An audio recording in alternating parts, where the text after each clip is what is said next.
بسم اللہ اولہ و آخرہ سورۃ الکہف آیت نمبر 83. اعوذ باللہ من الشیطان الرجیم بسم اللہ الرحمن الرحیم وَيَسْأَلُونَكَ عَنْ ذِي الْقَرْنَيْنِ. اے نبی صلی اللہ علیہ وسلم آپ سے ذوالقرنین کے بارے میں سوال کرتے ہیں. یہ تیسرا سوال تھا جو یہود کی طرف سے پوچھا گیا تھا. ایک سوال تھا روح کے بارے میں، دوسرا سوال تھا اصحاب کہف کے بارے میں، اور تیسرا سوال تھا ذوالقرنین کے بارے میں. ذوالقرنین ایک بادشاہ کا لقب تھا. بہت سارے تاریخ دانوں کی رائے یہ ہے کہ یہ جو بادشاہ تھے ایران کے بادشاہ تھے، اور ان کا لقب تھا ذوالقرنین چونکہ ان کی ایک بہت عظیم سلطنت تھی، اور اس میں اس کے دو حصے تھے. انہوں نے اپنے ان دو حصوں کی نسبت سے اپنے تاج کے اندر دو سینگ لگوا رکھے تھے، لہٰذا ان کو ذوالقرنین کے لقب سے یاد کیا جاتا ہے. وَيَسْأَلُونَكَ عَنْ ذِي الْقَرْنَيْنِ. نبی صلی اللہ علیہ وسلم آپ سے ذوالقرنین کے بارے میں سوال کرتے ہیں. قل آپ فرمائیے سَأَتْلُو عَلَيْكُم مِّنْهُ ذِكْرًا، میں تمہیں ان کا کچھ ذکر سناتا ہوں. اِنَّا مَكَّنَّا لَهُ فِي الْأَرْضِ، بے شک ہم نے انہیں زمین میں اقتدار دیا تھا. وَآتَيْنَاهُ مِنْ كُلِّ شَيْءٍ سَبَبًا، اور ہم نے انہیں ہر طرح کا ساز و سامان عطا فرما دیا تھا. یعنی بڑی وسیع سلطنت بھی تھی اور دنیا کے اسباب بھی موجود تھے. فَأَتْبَعَ سَبَبًا، پھر وہ ایک راستے کے پیچھے چلے، یعنی مغرب کی جانب یہ ان کا سفر تھا. حَتَّى إِذَا بَلَغَ مَغْرِبَ الشَّمْسِ، یہاں تک کہ جب وہ سورج کے غروب ہونے کی جگہ پر پہنچے، یعنی مغرب کی سمت میں جا رہے ہیں. وَجَدَهَا تَغْرُبُ فِي عَيْنٍ حَمِيَةٍ، جو انہوں نے پایا کہ وہ جو سورج ہے وہ ایک دلدل والے چشمے میں غروب ہو رہا ہے. یعنی بالکل ایسی کیفیت ہے کہ آپ غروب آفتاب کے وقت سمندر کے کنارے کھڑے ہوں اور آپ اس سورج کو غروب ہوتے ہوئے دیکھیں تو آپ کو محسوس ہوتا ہے جیسے سمندر کے اندر وہ سورج اتر گیا ہے. بالکل اسی طرح جب یہ مغرب میں سفر کرتے کرتے انتہاؤں کی جانب پہنچے ہیں تو وہاں انہوں نے ایک چشمہ پایا، دلدلی سے چشمہ، اور ایسا محسوس ہوتا تھا جیسے سورج اس کے اندر غروب ہو رہا ہے. وَوَجَدَ عِنْدَهَا قَوْمًا، اور انہوں نے اس کے پاس ایک قوم کو پایا. قُلْنَا، ہم نے کہا، یا ذا القرنین، اے ذوالقرنین، اِمَّا أَن تُعَذِّبَ، یا تو تم انہیں سزا دو، وَإِمَّا أَن تَتَّخِذَ فِيهِمْ حُسْنًا، یا یہ کہ تم ان کے ساتھ بھلائی اختیار کر لو. قَالَ أَمَّا مَنْ ظَلَمَ، ذوالقرنین نے کہا وہ کہ جس نے ظلم کیا، فَسَوْفَ نُعَذِّبُهُ، تو ہم اسے سزا دیں گے. اللہ کی طرف سے اختیار تھا کہ آپ بادشاہ ہیں، آپ فاتح ہیں، آپ چاہیں تو ان کے ساتھ جو مرضی سلوک کریں. ایک امتحان تھا جو اللہ نے ان کا لیا، تو بڑے عدل والا فیصلہ کیا ہے انہوں نے، اور کہا کہ جو ظلم کرے گا اس کو سزا دی جائے گی. ثم يرد الى ربه، پھر وہ اپنے رب کی طرف لوٹایا جائے گا. فيعذبه عذابا نكرا، اور پھر اسے بہت برا عذاب دیا جائے گا. واما من آمن وعمل صالحا، اور جو ایمان لایا اور اس نے اچھا عمل کیا، فله جزاء الحسنى، تو اس کے لیے بدلے کے طور پہ بھلائی ہوگی. وَسَنَقُولُ لَهُ مِنْ أَمْرِنَا يُسْرًا، اور ہم ان قریب اسے اپنے کام میں سے آسانی کا حکم دے دیں گے. یعنی یہ معاشرے کے عدل کی بنیادیں ہیں کہ وہ جو جرم کرنے والے ہیں ان کے لیے سزا میں کمی نہ ہونے پائے، اور وہ جو اچھی زندگی گزارنے والے ہیں، اعمال صالحہ کرنے والے ہیں، ان کے لیے آسانیاں مہیا کر دی جائیں. ثم اتبع سببا، پھر وہ ایک راستے کی طرف چلا. اب پہلے مغرب کی جانب گئے تھے، اب سفر ہے مشرق کی طرف. حتی اذا بلغ مطلع الشمس، یہاں تک کہ وہ جب سورج کے طلوع ہونے کی جگہ پہ پہنچا. وجدها تطلع على قوم، تو انہوں نے پایا کہ وہ سورج ایک ایسی قوم پر طلوع ہو رہا ہے. لم نجعل لهم من دونه سترا، ہم نے ان کے لیے سورج کی گرمی سے بچنے کو کوئی آڑ نہیں بنائی تھی. سورج ڈائریکٹلی ان پر اپنی حرارت برساتا تھا. كذلك، اسی طرح سے ہوا. وقد احطنا بما لديه خبرا، اور یقیناً ہم جان چکے تھے جو بھی ان کے پاس خبر موجود تھی. ثم اتبع سببا، پھر وہ ایک راستے کے پیچھے چلے. یعنی اب تیسرا سفر ہے شمال کی جانب. حتی اذا بلغ بین السدین، یہاں تک کہ جب وہ دو پہاڑی سلسلوں کے درمیان میں پہنچا. وجد من دونہما قوما، انہوں نے ان پہاڑوں کے پیچھے قوم کو پایا. لا یکادون یفقہون قولا، ایسا نہیں لگتا تھا کہ وہ ان کی کوئی بات سمجھ سکیں گے. ایک لینگویج بیریئر تھا، زبان ایک دوسرے کی سمجھ نہیں پا رہے تھے. قالوا یا ذا القرنین، انہوں نے کہا ہے ذوالقرنین انا یاجوج و ماجوج مفسدون فی الارض، بے شک یہ یاجوج اور ماجوج جو ہے یہ فساد جعل بیننا و بینہم صدا، کہ آپ ہمارے ان کے درمیان میں ایک دیوار بنا دیں، ہمیں آپ ان کے اس فساد سے محفوظ کر دیں۔ قال ذوالقرنین نے کہا ما مکنی فیہ ربی خیر، جو مجھے میرے رب نے دیا ہے نا وہ بہت ہے، وہ بہتر ہے، مجھے تمہارے مال و دولت کی ضرورت نہیں۔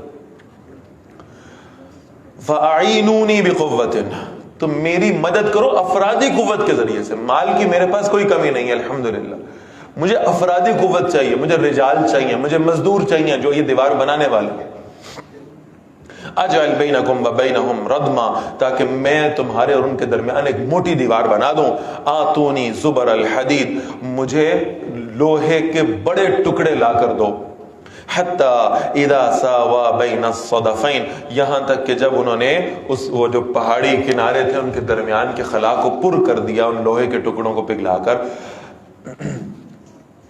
قال انفخوا، حکم دیا کہ آگ کو بھڑکاؤ، حتی اذا جعلہ نارا، یہاں تک کہ جب لوہے کو بالکل آگ کر دیا۔ قال آتونی افرغ علیہ قطرا، کہا مجھے دو کہ میں اس پر پگھلا ہوا تانبا بھی ڈال دوں۔ فما استطاعوا ان يظهروه، تو وہ یاجوج ماجوج اس قابل نہیں تھے کہ اس دیوار پہ چڑھ سکتے۔ فما استطاعوا له نقبا، نہ ہی وہ اس قابل تھے کہ اس میں کوئی سوراخ کر سکتے۔ قال هذا رحمت من ربی، ذوالقرنین نے کہا یہ میرے رب کی طرف سے رحمت ہے۔ فاذا جاء وعد ربی، تو جب میرے رب کا وعدہ آئے گا، جعلہ دکا، وہ اسے زمین کے برابر کر دے گا۔ وکان وعد ربی حقا، اور میرے رب کا وعدہ تو سچا ہے۔ وَتَرَكْنَا بَعْضَهُمْ يَوْمَئِذٍ يَمُوجُ فِي بَعْضٍ، اور ہم ان میں سے کچھ کو چھوڑیں گے اس دن کہ وہ ایک دوسروں میں گھس جائیں۔ وَنُفِخَ فِي الصُّورِ، اور سور میں پھونکا جائے گا۔ فَجَمَعْنَاهُمْ جَمْعًا، پھر ہم انہیں سب کے سب کو جمع کر کے لے آئیں گے۔ یعنی یہ کیفیت یہ ہے کہ وہ یاجوج اور ماجوج پابند کر دیے گئے، وہ اس دیوار کو توڑنے کی کوشش کرتے ہیں، پورا دن توڑنے میں لگے رہتے ہیں، حدیث میں اس کا ذکر ملتا ہے، پورا دن توڑتے رہتے ہیں۔ جب شام کا وقت آتا ہے دیوار کا کچھ حصہ باقی رہ جاتا ہے، اور پھر وہ یہ کہتے ہیں کہ ہم کل اٹھ کر یہ جو تھوڑا سا حصہ رہ گیا ہے اس کو توڑ دیں گے اور پھر دنیا میں داخل ہو جائیں گے۔ اس جملے کے ساتھ وہ انشاءاللہ نہیں کہتے، لہذا جب صبح اٹھتے ہیں تو وہ دیوار اپنی پوری آب و تاب کے ساتھ وہیں پر قائم ہوتی ہے، وہ نئے سرے سے اسے توڑنے لگ جاتے ہیں، اور یہ سلسلہ روزانہ چلتا رہتا ہے، اور یہ چلتا رہے گا جب تک کہ اللہ فیصلہ نہ فرما لیں کہ ان کو دنیا میں بھیجا جائے۔ اور جس وقت اللہ فیصلہ فرما لیں گے اس روز یہ رات تک محنت کریں گے، مزدوری کریں گے، اور پھر یہ کہیں گے انشاءاللہ ہم اس دیوار کو صبح توڑ دیں گے، اور اگلے دن وہ دیوار اتنی رہ گئی ہوگی جتنی انہوں نے اس سے پچھلے روز چھوڑی تھی، اور اس دیوار کو توڑ کر یہ دنیا میں داخل ہو جائیں گے۔ اللہ کے رسول فرماتے ہیں صلی اللہ علیہ وسلم، یہ وہ ہوں گے جن کے پستہ قد ہوں گے، اور پھر یہ یعنی دنیا کی ہر شے کو چٹ کر جائیں گے، صاف کر جائیں گے، دنیا کی ساری معیشت بھی ان کے قابو میں آ جائے گی، اور یہ کھانے پینے کے حوالے سے بھی کسی شے کا لحاظ نہیں کرتے ہوں گے، حرام و حلال کی تمیز کرنے والے نہیں ہوں گے۔ وَأَرَدْنَا جَهَنَّمَ يَوْمَئِذٍ لِلْكَافِرِينَ عَرْضًا، ہم جہنم کو اس دن کافروں کے بالکل سامنے لائیں گے۔ الَّذِينَ كَانَتْ أَعْيُنُهُمْ فِي غِطَاءٍ عَنْ ذِكْرِي، وہ کہ جن کی آنکھیں میری یاد کے حوالے سے پردے میں تھیں۔ وَكَانُوا لَا يَسْتَطِيعُونَ السَّمْعَ، اور وہ سننے کی توفیق بھی نہیں رکھتے تھے۔ افحسب الذین کفروا، تو کیا سمجھ لیا ان لوگوں نے جنہوں نے کفر کیا، ان یتخذوا عبادی من دونی اولیاء، کہ وہ میرے بندوں کو میرے سوا اپنا حمایتی بنا لیں گے۔ انا اعتدنا جہنم للکافرین نزلا، بے شک ہم نے جہنم کو کافروں کی مہمان نوازی کے لیے تیار کر رکھا ہے۔ اب یہ بالکل آخری حصہ آ گیا سورہ کہف کا، اور بہت لرزہ دینے والی بات ہے، ہلا دینے والی، اور ہمیں غور کرنے کی ضرورت ہے کہ جس کیریکٹر کی بات اب آنے لگی ہے کہیں وہ ہمارے اندر تو کہیں پایا نہیں جاتا۔ فرمایا کل، اے نبی صلی اللہ علیہ وسلم فرمائیے، هل ننبئکم بالاخسرین اعمالا، کیا میں تمہیں اس شخص کے بارے میں بتاؤں جو عمل کے اعتبار سے سب سے زیادہ خسارے میں جانے والا ہے، سب سے زیادہ نقصان میں جانے والا ہے۔ اعمال کرتا ہوگا دنیا کی زندگی میں محنتیں مشقتیں کر رہا ہوگا، لیکن سب سے زیادہ گھاٹا اسے ہوگا۔ یہ کون شخص ہوگا؟ فرمایا الذین ضل سعیہم فی الحیات الدنیا، یہ وہ لوگ ہیں جن کی ساری محنتیں دنیا کی زندگی میں ضائع ہو گئی۔ اول تو ان کی توجہات کا مرکز دنیا تھی کہ دنیا ہی میں کما لیں جو کچھ بھی ہو، اور اگر کہیں نیکی کا کام کرنے کا موقع ملتا بھی تھا تو اسے بھی دنیا کے فائدے کے لیے کیا کرتے تھے۔ دنیا میں شہرت ملے گی، دنیا میں سخی کہا جائے گا، دنیا میں عالم کہا جائے گا، دنیا میں تعریفیں ہوں گی، ریاکاری کیا کرتے تھے۔ ساری زندگی کا جو مطمع نظر تھا محنتوں اور مشقتوں کا، وہ یہ تھا کہ دنیا کی زندگی حاصل ہو جائے، دنیا مل جائے بس۔ فرمایا الذین ضل سعیہم فی الحیات الدنیا، یہ وہ لوگ ہیں جن کی ساری محنتیں دنیا کی زندگی میں ضائع ہو گئیں۔ وَهُمْ يَحْسَبُونَ أَنَّهُمْ يُحْسِنُونَ صُنْعًا، اور وہ سمجھ رہے ہیں وہ بڑا عمدہ کام کر رہے ہیں، اپنی طرف سے آخرت کے ڈھیر لگا بیٹھے ہیں، اعمال اکٹھے کر کے پہاڑ کھڑے کر دیے انہوں نے، لیکن بنیاد میں جذبہ اللہ کی رضا کا نہیں ہے، آخرت کی فلاح کا بھی نہیں ہے، جنت کے حصول کا بھی نہیں ہے، جہنم سے بچاؤ کا بھی نہیں ہے۔ کتنے بڑے فریب میں مبتلا ہے، اپنی چند چھوٹی چھوٹی نیکیوں پر اتنے مطمئن ہو جاتے ہیں، وہ نیکیاں جو خالص اللہ کے لیے ہیں بھی نہیں، گمان وہ یہ کر رہے ہیں کہ ہم سے زیادہ نیک تو ہے ہی نہیں۔ اولئک الذین کفروا بآیات ربہم ولقائہ، یہ وہ لوگ ہیں جنہوں نے اپنے رب کی آیات کا بھی انکار کیا اور اس کی ملاقات کا بھی انکار کیا۔ فحبطت اعمالہم، ان کے اعمال ضائع ہو گئے۔ فلا نقیم لہم یوم القیامۃ وزنا، ہم ان کے لیے قیامت والے دن ان کے نامہ اعمال میں کوئی وزن نہیں رکھیں گے، نیکیاں ہوں گی نہیں، سب ضائع چلا گیا۔ ذالک جزاؤہم جہنم، یہ ان کا بدلہ ہے جہنم، بما کفروا، اس وجہ سے کہ انہوں نے کفر کیا، واتخذوا آیاتی ورسلی ہزوا، اور میری آیات کو اور میرے رسولوں کو انہوں نے مذاق بنا لیا تھا، ان اللہ کی آیات کا مذاق اڑایا کرتے تھے، اللہ کے حکموں کا مذاق بنایا کرتے تھے، یہ ان کا ٹھکانہ اب جہنم ہوگی۔ ان الذین آمنوا، بے شک وہ لوگ جو ایمان لائے۔ اتنی اٹریکٹیو بات اب آ رہی ہے نا آپ کے سامنے قرآن مجید میں، ان الذین آمنوا، بے شک وہ لوگ جو ایمان لائے، وعملوا الصالحات، اور اچھے عمل کرتے رہے، کانت لہم جنات الفردوس نزلا، ان کے لیے فردوس کے باغات ہوں گے مہمان نوازی کے، خالدین فیہا، وہ ان میں ہمیشہ رہیں گے۔ یہ دو کوالٹیز ہیں جنت کی جو اللہ نے بتائی ہیں۔ انسان دنیا میں جو چاہے حاصل کر لے، ساری دنیا کی دولت بھی جمع کر لے، ساری دنیا کی آسانیاں اور راحتیں جمع کر لے، یہ دو صفات ان میں پیدا نہیں کر سکتا۔ نمبر 1 فرمایا خالدین فیہا، یہ اس جنت میں ہمیشہ رہیں گے۔ تم دنیا میں جو کچھ بھی جمع کر لو، ہمیشہ اس میں نہیں رہ سکتے، پہلی بات۔ اور دوسری بات، دنیا کی سب سے بڑی حقیقت کا اللہ نے ذکر فرما دیا ہے، دنیا میں جس شے کے اندر کوئی اٹریکشن موجود ہے نا، جس وقت وہ شے مل جاتی ہے، حاصل ہو جاتی ہے، تو کشش ختم ہونا شروع ہو جاتی ہے۔ کشش تب تک ہے جب تک حصول نہیں ہے۔ بلکہ میں مزید اس جملے کو اگر امپرووائز کر کے آپ کے سامنے رکھوں نا، دنیا میں کشش ہے ہی صرف لا حاصل کی،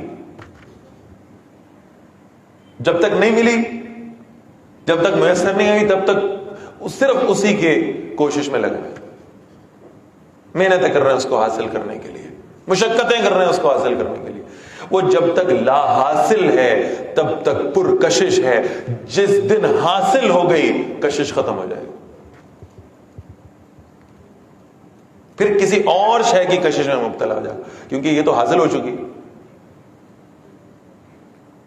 دنیا کے اندر لا حاصل میں کشش ہے، جنت کا فرق یہ ہے کہ جنت کے حاصل میں کشش ہے، جنت کا حصول ہو گیا، جنت میسر آ گئی تو اس میں کشش۔ اور یہ کیسے ہے؟ اس لیے ہے کہ دنیا میں ہم جس شے کو پا لیتے ہیں اس کو استعمال کرنے کے بعد آہستہ آہستہ اس سے بور ہونا شروع ہو جاتے ہیں، یکسانیت کی کیفیت آ جاتی ہے. یہ حصول یکسانیت کے ساتھ لازم و ملزوم ہے، اور جہاں یکسانیت ہوگی وہاں کشش نہیں ہوگی سوائے جنت کے. اللہ نے اس جنت کی دوسری بڑی صفت بیان کی، تم دنیا میں کچھ بھی حاصل کر لو لیکن تم اس شے کو حاصل نہیں کر پاؤ گے. فرمایا لا یبغون عنہا حولا، وہ جنت سے کہیں اور جانا نہیں چاہیں گے، وہ جنت کی نعمتوں سے کبھی اکتائیں گے نہیں، کبھی بور نہیں ہوں گے، کبھی ان کے دل میں یہ خیال نہیں آئے گا کہ جنت سے بہتر کوئی اور شے مل جائے. فرمایا قل، اے نبی صلی اللہ علیہ وسلم فرمائیے، لو کان البحر مدادا لکلمات ربی، اگر سمندر میرے رب کے کلمات لکھنے کے لیے سیاہی بن جائے.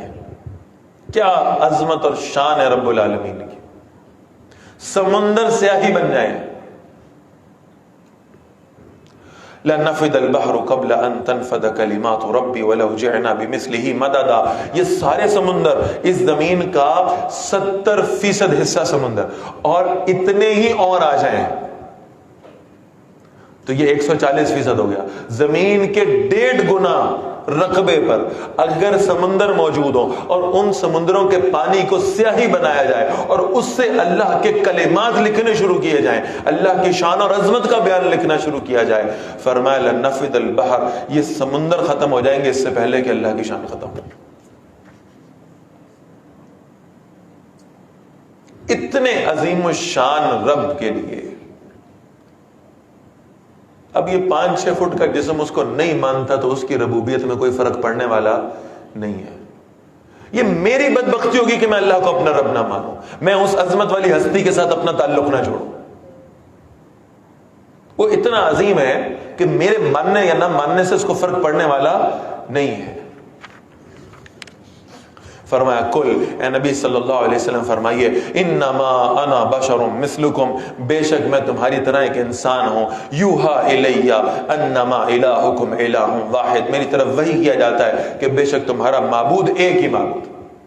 اللہ کے رسول صلی اللہ علیہ وسلم کی بشریت کا واضح اعلان ہے. لیکن یہاں صرف 2 باتیں میں عرض کرنا چاہ رہا ہوں جلدی جلدی. پہلی بات تو یہ سمجھ لیں کہ اللہ کے رسول صلی اللہ علیہ وسلم بشر ہیں، اس میں کوئی شک نہیں، لیکن بار بار اس کی تسبیح پڑھتے رہنا کہ آپ صلی اللہ علیہ وسلم بشر ہیں بشر ہیں بشر ہیں بشر ہیں بشر ہیں، یہ بالکل ایسے ہے کہ کسی کے ذہن میں آپ آہستہ آہستہ یہ بات انجیکٹ کر رہے ہوں کہ بشر ہے نا، خدا نہ خواستہ غلطی تو ان سے بھی ہو سکتی ہے معاذ اللہ. یہ بشریت کہ اوپر اتنا زور دینا بھی مناسب نہیں. اور پھر اللہ کے رسول صلی اللہ علیہ وسلم کے حوالے سے اس میں بھی شک نہیں کرنا چاہیے کہ ذات کے اعتبار سے آپ صلی اللہ علیہ وسلم بشر ہیں، صفت کے اعتبار سے آپ صلی اللہ علیہ وسلم نور ہیں، راستہ دکھانے والے ہیں، ہدایت جو ہے نا وہ آپ صلی اللہ علیہ وسلم کے ذریعے سے اللہ کی ہدایت ہم تک پہنچی ہے. لہٰذا اس نور بشر کے معاملے میں اپنے آپ کو انوالو کرنے کی بجائے قرآن مجید کی اس حقیقت کی طرف ہماری توجہ زیادہ ہونی چاہیے. وَاعْلَمُوا أَنَّ فِيكُمْ رَسُولَ اللہ، اس بات کو جان لو کہ تمہارے درمیان اللہ کے رسول موجود ہے صلی اللہ علیہ وسلم. ہم صحابہ کا طرز عمل دیکھیں تو رسول اللہ صلی اللہ علیہ وسلم کے ساتھ نسبی رشتے تھے صحابہ کے، بہت سارے صحابہ کے تھے. پہلے 2 خلفائے راشدین اگر آپ صلی اللہ علیہ وسلم کے سسر ہیں تو اگلے 2 خلفائے راشدین آپ صلی اللہ علیہ وسلم کے داماد بھی ہیں. آپ صلی اللہ علیہ وسلم کی 4 بیٹیاں ہیں، آپ صلی اللہ علیہ وسلم کے رشتہ دار ہیں. بہت خوبصورت روایت ہے، جتنی دفعہ پڑھنے سننے میں آتی ہے اتنا ہی مزہ آتا ہے. ایک دن آپ صلی اللہ علیہ وسلم حضرت عباس رضی اللہ تعالیٰ عنہ کے پاس بیٹھے ہوئے تھے، چچا ہیں اللہ کے نبی کے صلی اللہ علیہ وسلم. تو آپ صلی اللہ علیہ وسلم نے ان سے سوال کیا، ذرا غور کرنے والا جملہ ہے. آپ صلی اللہ علیہ وسلم نے سوال کیا، چچا آپ مجھ سے کتنے بڑے ہیں؟ ظاہر ہے وہ چچا ہیں، آپ صلی اللہ علیہ وسلم بھتیجے ہیں تو عمر کم ہو. چچا آپ مجھ سے کتنے بڑے ہیں؟ تو سیدنا عباس رضی اللہ تعالیٰ نے جو جواب دیا نا وہ بڑا خوبصورت. کہا یا رسول اللہ صلی اللہ علیہ وسلم، بڑے تو آپ ہی ہیں، میری عمر زیادہ ہے. بڑے تو آپ ہی ہیں، میری عمر زیادہ ہے. اور کس بنیاد پہ بڑے ہیں؟ آپ اللہ کے رسول ہیں صلی اللہ علیہ وسلم. آپ اٹھائیے احادیث کی کتابیں، اللہ کے رسول صلی اللہ علیہ وسلم کی کون سی حیثیت تھی جو صحابہ کے نزدیک سب سے زیادہ ترجیح پر تھی، سب سے زیادہ راجح تھی؟ حضرت عائشہ رضی اللہ تعالی عنہا محبوب ترین اہلیہ ہیں. بیوی اور شوہر کا ایک تعلق ہے، آپس میں محبت ہے. ہم آج بھی کسی کا نکاح پڑھاتے ہیں تو دعائیں مانگتے ہیں، اللہ اس جوڑے کے اندر، اس دلہا دلہن کے اندر کہیں ویسی محبت پیدا فرما دے جیسے رسول اللہ صلی اللہ علیہ وسلم اور سید عائشہ رضی اللہ تعالیٰ عنہ کے درمیان میں تھی. اس قدر محبت، مثالی محبت. لیکن آپ حدیث کی کتابیں کھولیے، ان عائشہ رضی اللہ تعالی عنہا قالت قال رسول اللہ صلی اللہ علیہ وسلم. حضرت عائشہ رضی اللہ تعالیٰ عنہ کہتی ہیں کس نے فرمایا؟ میرے شوہر نے نہیں، میرے سرتاج نے نہیں، فرمایا اللہ کے رسول نے صلی اللہ علیہ وسلم. یہ ہے آپ صلی اللہ علیہ وسلم کی وہ حیثیت اور آپ کا وہ سٹیٹس جو سب سے امپورٹنٹ ہونا چاہیے. کوئی شخص نبی اکرم صلی اللہ علیہ وسلم کو کامیاب انسان مان لے، سب سے زیادہ اچھا اخلاق والا مان لے، ہم بڑے دھڑلے سے اور بہت خوش ہوتے ہیں اس بات کے اوپر کہ قائد اعظم محمد علی جناح رحمہ اللہ نے اس ادارے میں داخلہ لیا، اس بنیاد پر لیا کہ اس کے سامنے وہ جو لا میکرز کے نام لکھے ہوئے تھے، انہیں سب سے اوپر والا نام محمد رسول اللہ کا تھا صلی اللہ علیہ وسلم. بھائی میرے لیے یہ امپورٹنٹ نہیں ہے، اس لیے کہ اگر کوئی شخص اللہ کے رسول صلی اللہ علیہ وسلم کو سب سے زیادہ اچھا اخلاق والا مان لے، سب سے نرم خو طبیعت کا مالک مان لے، سب سے زیادہ دیانتدار مان لے، سب سے اچھا وکیل مان لے، سب سے زیادہ سچا مان لے کائنات کا، مسلمان نہیں ہو سکتا. مسلمان تب ہوگا جب وہ محمد صلی اللہ علیہ وسلم کو اللہ کا رسول مانے گا. یہ ہے آپ صلی اللہ علیہ وسلم کی اصل حیثیت.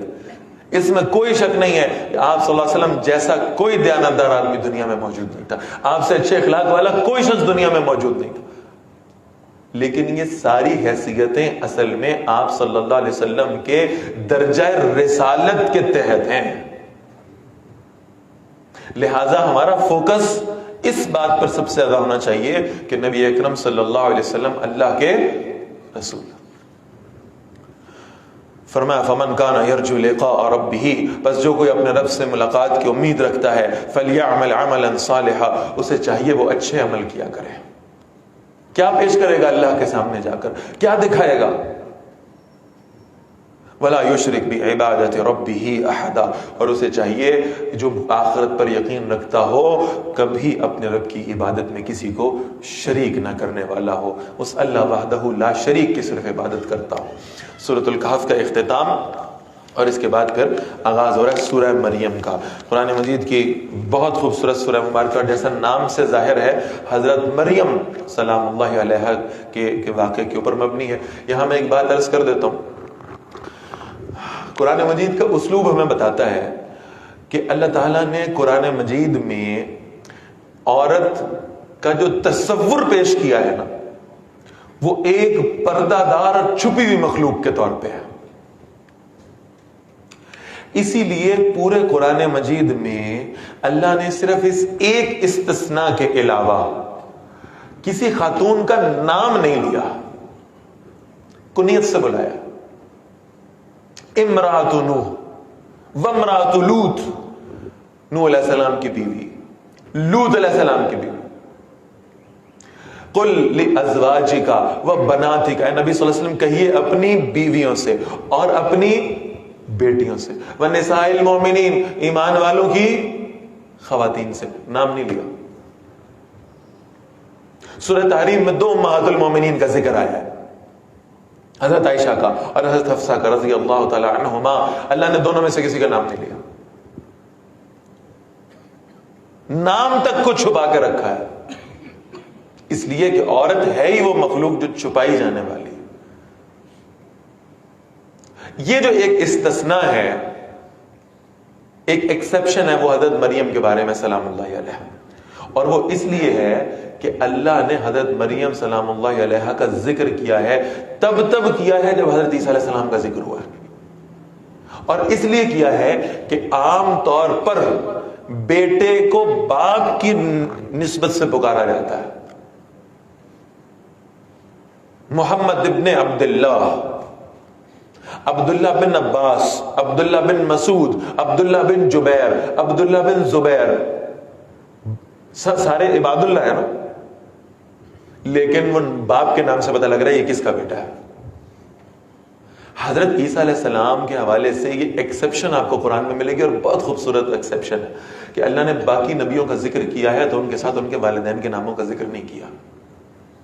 نبی اکرم صلی اللہ علیہ وسلم کا ذکر آیا ہے تو ساتھ ان کے والد کا ذکر نہیں، نام نہیں آیا. ابراہیم بن آزر آپ کو کہیں نہیں ملے گا، کہیں والدین کا ذکر نہیں. حضرت عیسیٰ علیہ السلام کا جب ذکر کیا ہے تو نسب کے ساتھ ذکر کیا، عیسی ابن مریم. اس لیے یہ بتایا جائے کہ حضرت عیسیٰ علیہ السلام کا کوئی باپ نہیں تھا، بن باپ کے پیدا ہوئے، اس لیے ان کے نام کے ساتھ ان کی والدہ کا نام جوڑا ہے اللہ نے ہر جگہ پہ. اور حضرت مریم کا نام بھی اسی لیے لیا گیا ہے قرآن مجید میں. اور اللہ نے اس سورہ مبارکہ میں ان کی پاک بازی کی تعریف کی ہے کہ کس قدر مقدس کردار کی خاطر. بسم اللہ الرحمن الرحیم، کاف ہا یا عین صاد، حروف مقطعات ہیں. ذکر رحمت ربک عبدہ زکریا، اے نبی صلی اللہ علیہ وسلم یہ ذکر ہے آپ کے رب کی رحمت کا اپنے بندے زکریہ پر علیہ السلام. یہ میں پہلے ہم سورہ آل عمران میں پڑھ آئے ہیں کہ حضرت مریم سلام اللہ علیہا کی والدہ جب ان کو حمل ہوا تو انہوں نے اللہ سے یہ دعا کی کہ جو کچھ بھی مجھے اللہ اولاد عطا فرمائے گا میں اسے اللہ کے دین کے لیے وقف کروں گی. اور she was expecting a son، ایک بیٹا ہوگا تو میں اسے دین کے کام میں لگاؤں.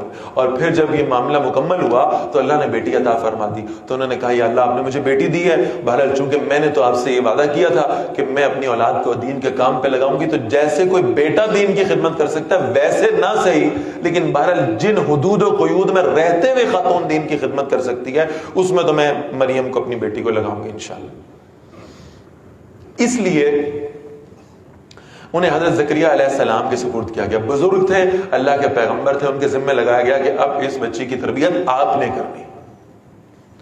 اور یہ واقعہ بھی ہم سورہ آل عمران میں تفصیل سے پڑھ رہے ہیں کہ وہاں وہ یعنی ایک بند حجرے کے اندر حضرت مریم سلام اللہ علیہا ہوتی تھی، اور جب حضرت زکریا علیہ السلام اس کا تالا کھول کے اندر داخل ہوتے تھے تو بے موسم کے پھل کھاتے تھے. اور جب وہ پوچھتے تھے کہ یہ پھل کہاں سے آئے تو حضرت مریم سلام اللہ علیہا جواب دیتی تھی یہ میرے رب کی جانب سے، یہ اللہ مجھے کھلاتے. اس پر حضرت زکریا علیہ السلام کے دل میں خیال آیا کہ وہ رب جو مریم سلام اللہ علیہا کو بند حجرے میں بے موسم کے پھل کھلا سکتا ہے وہ مجھے اس بڑھاپے میں بے موسم میں اولاد کیوں نہیں عطا کر سکتا؟ جو اسباب کے بغیر مریم کو رزق دے سکتا ہے وہ اسباب کے بغیر زکریا کو اولاد کیوں نہیں دے سکتا علیہ السلام. اور پھر انہوں نے اپنے رب کو پکارا. اس پکار کو اللہ نے قرآن مجید میں یہاں بیان کیا ہے اور لفظاً بیان کیا، یعنی وہ جیسے انہوں نے اللہ سے دعا کی تھی اس دعا کو بہت خوبصورت لگی ہوگی اللہ کو، بہت اچھا انداز لگا ہوگا اللہ کو کہ مجھ سے کیسے مانگ رہے ہیں. یعنی آپ اندازہ کریں کہ انہوں نے یعنی حضرت زکریا علیہ السلام نے سب سے پہلے اسباب کی نفی کر دی ہے کہ سبب تو کوئی موجود ہے ہی نہیں، یہ بھی نہیں ہو سکتا، یہ بھی نہیں ہو سکتا، یہ بھی نہیں ہو سکتا، یہ بھی نہیں ہو سکتا، ناممکنات میں سے ہے. لیکن یا اللہ آپ تو اسباب کے محتاج نہیں ہیں، آپ اتنے بڑے بادشاہ ہیں، آپ تو بغیر سبب بھی کر سکتے ہیں. یہ تھا انداز. اذ نادى ربه نداء خفيا، جب انہوں نے اپنے رب کو پکارا بڑی دھیمی سی آواز. اس دھیمی سی آواز کے پیچھے بہت ساری حکمتیں ہو سکتی ہیں. ایک تو یہ کہ خلوت میں اللہ کے سامنے اللہ کو پکارا ہے، دعا کی. اور ظاہر ہے یہ ایسی دعائیں ایک بوڑھا آدمی ہو اور وہ اولاد کے لیے دعا کر رہا ہو تو وہ سب کے سامنے پبلکلی نہیں کرے گا کہ لوگ سمجھیں گے پتہ نہیں اس کو کیا شوق ہے اس عمر میں. حالانکہ اصل بات تو یہ تھی کہ اللہ کے پیغمبر کا یہ شوق ہوا کرتا تھا کہ ہماری اولاد میں ہمارا جو نبوت والا مشن ہے وہ منتقل ہو جائے، یہ ہمارے دین کے کام کو آگے لے کے چلنے والے بن جائیں. وگرنہ انبیاء علیہ السلام کی کوئی جائیدادیں تو نہیں تھیں کہ جن کے لیے وارث ڈھونڈ رہے تھے، اللہ کے دین کے کام کے لیے چاہتے تھے. تو بڑے خفیہ انداز میں، بڑے دھیمی سی آواز میں انہوں نے اپنے رب کو پکارا. قالا ربی انی وہن العظم منی، اے میرے رب میری ہڈیاں کمزور ہو گئی ہیں، مجھ پر بڑھاپا طاری ہو گیا. واشتعل الراس شیبا، اور میرا سر بڑھاپے سے سفید ہو کر چمک اٹھا ہے. ولم اکم بدعائک ربی شقیا، لیکن بڑھاپا بھی ہے، ہڈیاں ختم ہو گئی ہیں، کمزور ہو گئی ہیں، سفید بال آ گئے ہیں، بڑھاپا اپنے عروج کو پہنچ چکا ہے، لیکن یا اللہ جب جب میں نے آپ کو پکارا ہے نا، میں کبھی خالی جھولی لے کر واپس نہیں آیا، میں کبھی نامراد نہیں لوٹا، آپ نے کبھی مجھے خالی واپس نہیں کیا، آپ نے نہیں مجھے کبھی کہا جا پلاؤ بے، میں جب جب آپ کے در پہ جھکا ہوں آپ نے مجھے عطا فرمایا. وَإِنِّي خِفْتُ الْمَوَالِيَ مِنْ وَرَائِي، اور بے شک میں اپنے بعد اپنے رشتہ داروں سے ڈرتا ہوں، یہ میرا کام آگے لے کے نہیں چلیں گے، یہ میرے مشن کو آگے نہیں بڑھائیں گے. وَكَانَتِ امْرَأَتِي عَاقِرًا، ہاں وہ میری بیوی بھی بانجھ ہے، وہ بھی اولاد پیدا نہیں کر سکتی. یعنی آپ سمجھیں ساری چیزوں کے ناممکنات کو بیان کر کے پھر کہہ رہے ہیں فَهَبْ لِي مِن لَّدُنْكَ وَلِيًّا. جیسے ہم اپنی حاجت اللہ کے سامنے کیسے رکھتے ہیں کہ اللہ اگر وہ فلاں جگہ سے اتنے پیسے آ جائیں اور فلاں جگہ سے ایسے ہو جائے اور فلاں جگہ سے ایسے ہو جائے تو یہ میری ضرورت پوری ہو جائے گی. ہم طریقے اللہ کو بتا رہے ہوتے ہیں، وہ اللہ کو بتا رہے تھے طریقہ کوئی نہیں ہے، آپ نے کرنا ہے. آپ مجھے اپنے پاس سے ایک ولی عطا فرما دیں، ایک وارث عطا فرما دیں، یرثنی و یرث من آل یعقوب، جو میرا بھی وارث ہو اور آل یعقوب کا بھی وارث ہو. واجعلہ ربی رضیا، اور یا اللہ اسے پسندیدہ بندہ بنا دے، ایسا بنا دے کہ تو اس سے راضی ہو جائے. یا زکریا، اے زکریا علیہ السلام، انا نبشرک بغلام اسمہ یحییٰ، اللہ نے فرمایا ہم تمہیں بشارت دیتے ہیں ایک لڑکے کی، اس کا نام یحییٰ ہوگا. نام بھی اللہ پاک نے خود تجویز فرمایا اور انسان کی اس تجسس کو مد نظر رکھ کے پیش فرمایا. لم نجعل له من قبل سمیا، بچے کا نام رکھنا تو کہتے ہیں ایسا نام بتائیں جو پہلے نہ رکھا ہو کسی نے. تو اللہ فرما رہے ہیں ہم اس کا نام یحییٰ رکھ رہے ہیں، ہم نے اس کا کوئی ہم نام اس سے پہلے پیدا ہی نہیں کیا، کسی نے ایسا نام اس سے پہلے سنا ہی نہیں ہو. قال ربی انا یکون لی غلام، اب بہت خوبصورت مقام، یعنی پہلے زکریا علیہ السلام کہہ رہے ہیں یا اللہ نہیں ہو سکتا نہیں ہو سکتا نہیں ہو سکتا نہیں ہو سکتا، لیکن آپ دے سکتے ہیں. اب جب اللہ نے کہہ دیا دے رہا ہوں دیتا ہوں، تو کہا انا یکون لی غلام، ہوگا کیسے، یہ بیٹا ہوگا کیسے. وکانت امراتی عاقرہ، میری تو بیوی بانجھ ہے. وقد بلغت من الکبر عتیہ، اور میں تو وقد بلغت من الکبر عتیہ، اور میں تو بڑھاپے کی انتہا کو پہنچ گیا ہوں، اولاد کیسے ہوگی. قال کذالک، تو اللہ نے فرمایا ایسا ہی ہوگا. قال ربک هو علی ہین، تیرے رب نے وہ ایسے فرما دیا ہے کہ تجھے اللہ بیٹا دے گا اور یہ اللہ کے لیے بہت آسان ہے. وقد خلقتک من قبل ولم تک شیئا، اور یقیناً میں نے تجھے اس سے پہلے پیدا کیا جب تو کچھ بھی نہیں تھا. قال رب اجعل لی آیہ، تو زکریا علیہ السلام نے عرض کیا میرے رب میرے لیے کوئی نشانی مقرر فرما دیں. قال، اللہ نے فرمایا آیتک الا تکلم الناس ثلاث لیال سویا، تمہارے لیے نشانی یہ ہے کہ تم لوگوں سے 3 راتوں تک گفتگو نہیں کر سکو گے، تندرست ہوتے ہوئے بھی بالکل ٹھیک ٹھاک ہوگے لیکن گفتگو نہیں کر پاؤ گے. فخرج علی قومہ من المحراب، پھر وہ نکل کر آئے اپنی قوم کی طرف حجرے میں سے. فأوحى إليهم أن سبحوا بكرة وعشيا، پھر انہوں نے اشارے سے کہا، اشارے سے گفتگو نہیں کی، تسبیح کرو اپنے رب کی صبح اور شام میں.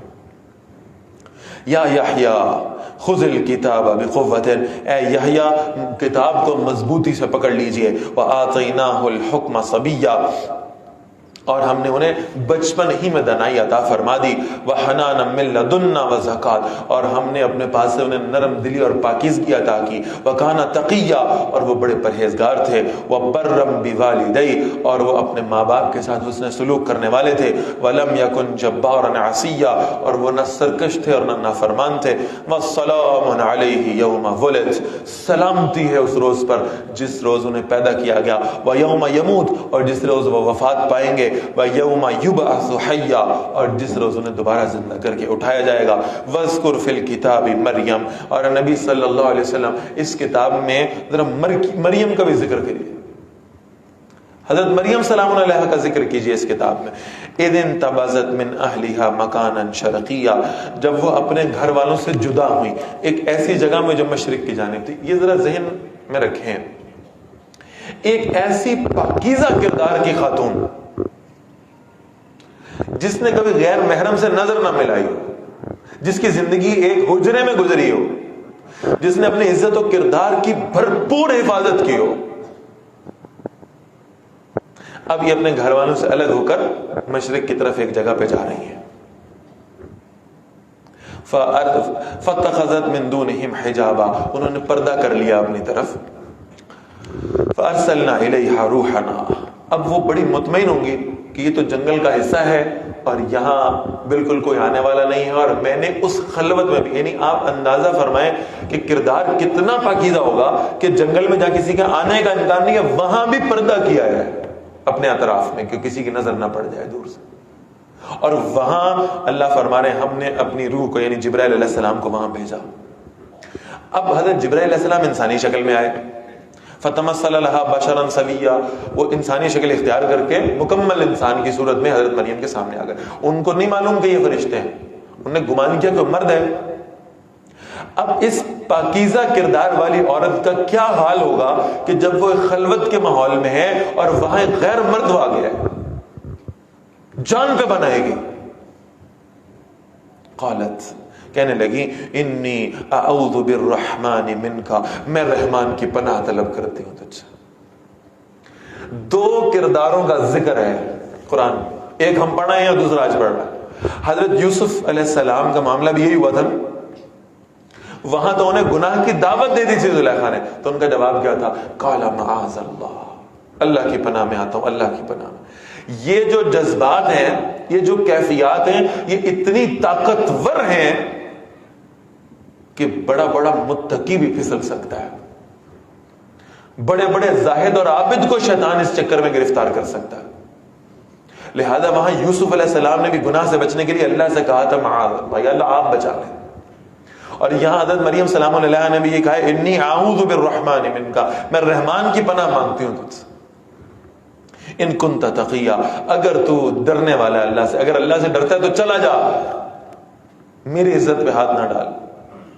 قال انما انا رسول ربک، جبرائیل علیہ السلام نے کہا میں تو آپ کے رب کی طرف سے بھیجا ہوا ایک فرشتہ ہوں۔ یہ جو تمہاری انسانوں کی کیفیات و جذبات ہیں، فرشتے ان سے پاک ہیں، مجھے ان چیزوں میں کوئی دلچسپی نہیں ہے، میرے اندر اللہ نے کوئی ایسا جذبہ نہیں رکھا۔ میں کس لیے آیا ہوں؟ لِأَهَبَ لَكِ غُلَامًا زَكِيًّا، تاکہ میں آپ کو ایک پاکیزہ بیٹے کی خبر دے سکوں۔ اچھا آپ سمجھیں، ایک ہی جملہ ہے، اس کے دو حصے ہیں۔ حضرت مریم سلام علیہ ڈر رہی ہے کہ یہ کوئی مرد ہے اور غیر محرم ہے اور یہ آ گیا ہے اور اب میری عزت پہ ہاتھ نہ ڈالے، تو جبرائیل علیہ السلام نے دو جملے بولے۔ پہلے کہا ہے انما انا رسول ربک، میں آپ کے رب کا بھیجا ہوا فرشتہ ہوں۔ تو حضرت مریم سلام علیہ جیسے ہی یہ ایک جملہ سن کر ریلیکس ہوئی نا کہ شکر ہے فرشتہ ہے، کوئی مرد نہیں ہے، جیسے ہی ریلیکس ہوئی ایک جملہ سن کے، اس نے اگلا جملہ کہا لِأَهَبَ لَكِ غُلَامًا زَكِيًّا، میں آپ کو بیٹے کی خبر دینے آیا ہوں۔ تو جو پہلے والی پریشانی تھی وہ کئی گنا بڑھ کے دوبارہ آ گئی۔ وہ جو چند سیکنڈز کے لیے ایک سائی آف ریلیف ملا ہے نا، واپس ہو گیا۔ بیٹا، اولاد، کہنے لگی قالت انا یکون لی غلام، یہ کیسے ہوگا؟ یہ بیٹا مجھے کیسے ملے گا؟ وَلَمْ يَمْسَسْنِي بَشَرٌ وَلَمْ أَكُ بَغِيًّا، یہ ہے ایک پاکیزہ کردار کی خاتون کے جملے، مجھے تو کسی بشر نے کبھی چھوا بھی نہیں ہے اور میں کوئی بدکار عورت بھی نہیں ہوں۔ قَالَ كَذَلِكِ، جبرائیل علیہ السلام نے کہا ایسا ہی ہوگا۔ قَالَ رَبُّكِ هُوَ عَلَيَّ هَيِّنٌ، کہا ہے آپ کے رب نے کہ وہ میرے لیے آسان ہے، وَلِنَجْعَلَهُ آیَةً لِلنَّاسِ، اور ہم اسے لوگوں کے لیے نشانی بنائیں گے، وَرَحْمَةً مِنَّا، اور اپنی طرف سے رحمت بنا دیں گے، وَكَانَ أَمْرًا مَقْضِيًّا، اور یہ ایک ایسا کام ہے جس کا فیصلہ کیا جا چکا ہے۔ فَحَمَلَتْهُ، پھر حضرت مریم سلام علیہا اس بچے سے حاملہ ہو گئی فوراً۔ فَانْتَبَذَتْ بِهِ مَكَانًا قصیہ، پھر وہ اس کے ساتھ ایک دور کی جگہ پہ چلی گئیں۔ فَأَجَاءَهَا الْمَخَاضُ إِلَى جِذْعِ النَّخْلَةِ، پھر وہ جو درد کی کیفیت تھی، وہ جو اولاد کی پیدائش کے اندر تکلیف ہے، وہ درد انہیں ایک کھجور کے ایک تنے کے پاس لے آیا۔ قالت یا لیتنی مت قبل ھذا، معلوم ہوتا ہے کہ وہ جو ڈلیوری پین تھی نا، اس سے زیادہ جو تکلیف تھی وہ یہ تھی کہ جب یہ معاملہ ہو جائے گا میرے کردار پہ کیا انگلیاں اٹھیں گی۔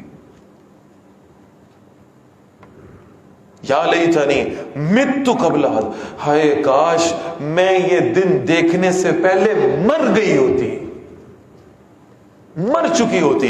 وَكُنْتُ نَسْيًا مَنْسِيًّا، لوگ بھول جاتے ہیں مجھے، کسی کو پتہ بھی نہ ہوتا مریم نام کی کوئی عورت تھی۔ یہ زیادہ بہتر ہوتا اس کی نسبت کہ مجھے ایک بیٹے کو لے جا کر اپنی گود میں اپنی قوم کو فیس کرنا پڑے گا۔ فَنَادَاهَا مِن تَحْتِهَا، فرشتے نے انہیں نیچے سے پکارا، اللہ تحزنی، آپ غمگین نہ ہو، قد جعل ربکی تحتکی سریا، یقیناً آپ کے رب نے آپ کے نیچے سے ایک چشمہ جاری فرما دیا۔ اللہ کا فیصلہ تھا کہ اللہ نے ایک بیٹا پیدا کرنا بغیر باپ کے، اور اس کے لیے حضرت مریم سلام علیہ کو ماں کے طور پہ چنا گیا۔ آپ اللہ کی ذمہ داری، اللہ کے حکم کی ذمہ داری لے لیں، اب دیکھیں اللہ آپ کے رزق کا بندوبست کیسے کرتا ہے۔ ایک چشمہ چلایا اللہ نے صرف حضرت مریم کے لیے، جہاں وہ موجود تھی وہاں پہ اللہ نے چشمہ چلا دیا۔ وَهُزِّي إِلَيْكِ بِجِذْعِ النَّخْلَةِ، یہ اس سے زیادہ حیرت انگیز بات ہے، اس کھجور کے تنے کو ذرا ہلائیں۔ بھئی اچھا خاصا ہٹا کٹا مرد ہونا تو جتنا مضبوط کھجور کا تنا اس کو ہلا نہیں سکتا، تو ایک خاتون اور وہ بھی اس حالت میں وہ کھجور کے تنے کے ساتھ اس کو ہلانے کی کوشش بھی کرتی تو کیا ہوتا؟ کوئی فرق نہ پڑتا۔ فرمایا نہیں، ہلانا آپ کا کام ہے، تو ساقط علیک رطبا جنیا، آپ اس کو ہلائیں، ہلے گا نہیں لیکن آپ کا کام ہے ہمارے حکم پہ اس کو ہلائیں، اس کے اوپر سے پکی ہوئی کھجوریں گرانا ہمارا کام ہے، ہم آپ کو کھجوریں مہیا کریں۔ فَكُلِي وَاشْرَبِي، کھائیے اور پیجئے، وَقَرِّ عَيْنَا، اور اپنی آنکھوں کو ٹھنڈا کریں اس بچے کو دیکھ کر۔ فَإِمَّا تَرَيِنَّ مِنَ الْبَشَرِ أَحَدًا، اور پھر آپ انسانوں میں سے اگر کسی کو دیکھیں، فَقُولِي، تو اسے کہیے گا اشارے سے، إِنِّي نَذَرْتُ لِلرَّحْمَنِ صَوْمًا، بے شک میں نے رحمان کے روزے کی نیت کی ہے، فَلَنْ أُكَلِّمَ الْيَوْمَ إِنسِيًّا، پھر آج میں کسی انسان سے کوئی بات نہیں کروں گی۔ اللہ نے کہا آپ نے گفتگو نہیں کرنی، بس آپ نے اشارہ کرنا، کہنا میں نے روزہ رکھا ہوا، چپ کا روزہ۔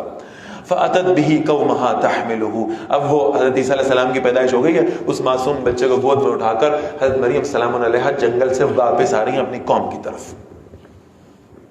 دور سے لوگوں نے کھیتوں میں کام کرتے دیکھا ہوگا، یہ گئی تو اکیلی تھی، یہ واپس ایک اولاد لے کر آئی ہے، بچہ لے کر آئی ہے، ایک دوسرے کو آوازیں دی ہوں گی، ہجوم اکٹھا ہوا ہوگا۔ قالو، کہنے لگے، یا مریم، اے مریم، لقد جئتی شیئا فریا، تم نے تو بڑی عجیب حرکت کی ہے، یہ کیا کر کے آئی ہو؟ یا اخت ہارون، اے ہارون کی بہن، اب نسب کے حوالے دے رہے ہیں، ما کان ابوک امرأ سوء، تمہارا باپ بھی کوئی برا آدمی نہیں تھا، وما کانت امک بغیہ، اور تمہاری والدہ بھی بدکارہ نہیں تھی. باپ بھی تمہارا نیک ہے، ماں بھی تمہاری نیک ہے، بھائی بھی تمہارا نیک ہے، تم کس پہ چلی گئی ہو؟ تم نے یہ حرکت کیوں کی ہے؟ فاشارت الیہ، اس سے پہلے کہ وہ چاہ رہے تھے کہ حضرت مریم کوئی جسٹیفیکیشن دیں، کوئی دلیل پیش کریں، کچھ کہہ دیں. حضرت مریم نے کیا کیا؟ اشارہ، بھئی میں تو چپ ہوں، اور ساتھ کہا یہ اس سے بات کرو، اس سے، یہ جو گود میں ہے نا اس سے بات کرو. اب انہیں اور غصہ آیا، ایک تو یہ حرکت کر کے آئی ہے، اوپر سے ہمیں جواب نہیں دیتی، اور پھر اس بچے کی طرف اشارہ کرتی ہے، یہ ہمیں کیا جواب دے گا؟ قالوا کیف نکلم من کان فی المہد صبیا، لوگوں نے کہا ہم اس گود میں رکھے ہوئے بچے سے کیا بات کریں؟ جب انہوں نے یہ اعتراض کیا نا، قال انی عبد اللہ، عیسیٰ علیہ السلام نے کہا بے شک میں اللہ کا بندہ ہوں. گود میں شیر خوار بچہ. آتانی الکتاب، اس نے مجھے کتاب عطا فرمائی ہے، وجعلنی نبیا، اور مجھے نبی بنایا ہے، وجعلنی مبارکا اینما کنت، اور مجھے بابرکت بنایا جہاں کہیں میں ہوں، واوصانی بالصلاۃ والزکات، اور مجھے نماز اور زکات کی وصیت کی ہے، ما دمت حیا، جب تک میں زندہ رہوں نماز اور زکات کو قائم کرتا رہوں، وبرا بوالدتی، اور میں اپنی والدہ کے ساتھ حسن سلوک کرنے والا ہوں، ولم یجعلنی جبارا شقیا، اور اللہ نے مجھے سرکش اور نامراد نہیں بنایا، والسلام علیہ یوم ولدت، اور سلامتی ہے مجھ پر جس روز میں پیدا کیا گیا، ویوم اموت، اور جس روز میں وفات پاؤں گا، ویوم ابعث حیا، اور جس روز میں زندہ کر کے اٹھایا جاؤں گا. ذالک عیسی ابن مریم، یہ ہیں عیسیٰ ابن مریم علیہ السلام. پورا وہ برتھ پروسیس اللہ نے بتایا، اور اس پورے برتھ پروسیس میں کسی باپ کی انوالومنٹ نہیں ہے، کوئی مرد نہیں ہے اس میں. یہ بتانے کے لیے کہ جب اللہ اپنی ربوبیت کے اظہار پر آتا ہے نا تو اپنے بنائے ہوئے قانون توڑ کے بتاتا ہے کہ میں اتنا بڑا رب ہوں، اپنے قانون کا پابند بھی نہیں ہوں. یہ قانون اس نے بنایا نا کہ ایک مرد اور عورت ملیں گے اور اس سے اولاد پیدا ہوگی. ساری دنیا میں قانون نافذ ہوگا. ایک استثناء کر کے اس نے بتایا دیکھو میں اتنا بڑا رب ہوں، میری عظمت یہ ہے. قول الحق الذی فیہ یمترون، یہ سچی بات ہے جس میں لوگ جھگڑا کر رہے ہیں. ما کان للہ ان یتخذ من ولد، اللہ کو کوئی ضرورت نہیں ہے کہ وہ کسی کو اپنا بیٹا بنائے. سبحانہ، وہ پاک ہے اس سے. اذا قضى امرا، جب وہ کسی کام کا فیصلہ فرما لیتا ہے، فانما یقول له کن، تو پھر وہ اس کے لیے کہتا ہے ہو جا، فیکون، اور وہ کام ہو جایا کرتا ہے. وَإِنَّ اللَّهَ رَبِّي وَرَبُّكُمْ، اور بے شک اللہ میرا رب ہے اور تمہارا رب ہے.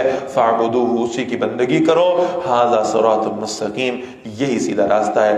فَاخْتَلَفَ الْأَحْزَابُ مِنْ بَيْنِهِمْ، پھر ان گروہوں نے آپس میں اختلاف کیا. فَوَيْلٌ لِّلَّذِينَ كَفَرُوا مِن مَّشْهَدِ يَوْمٍ عَظِيمٍ، تو ہلاکت ہے ان لوگوں کے لیے جنہوں نے کفر کیا ہے ایک بڑے دن کی حاضری کے وقت. اسمع بہم وابصر، اس دن وہ خوب سننے والے ہوں گے، خوب دیکھنے والے ہوں گے، غیب کے پردے کھل جائیں گے، حقیقت ان کے سامنے آ جائے گی.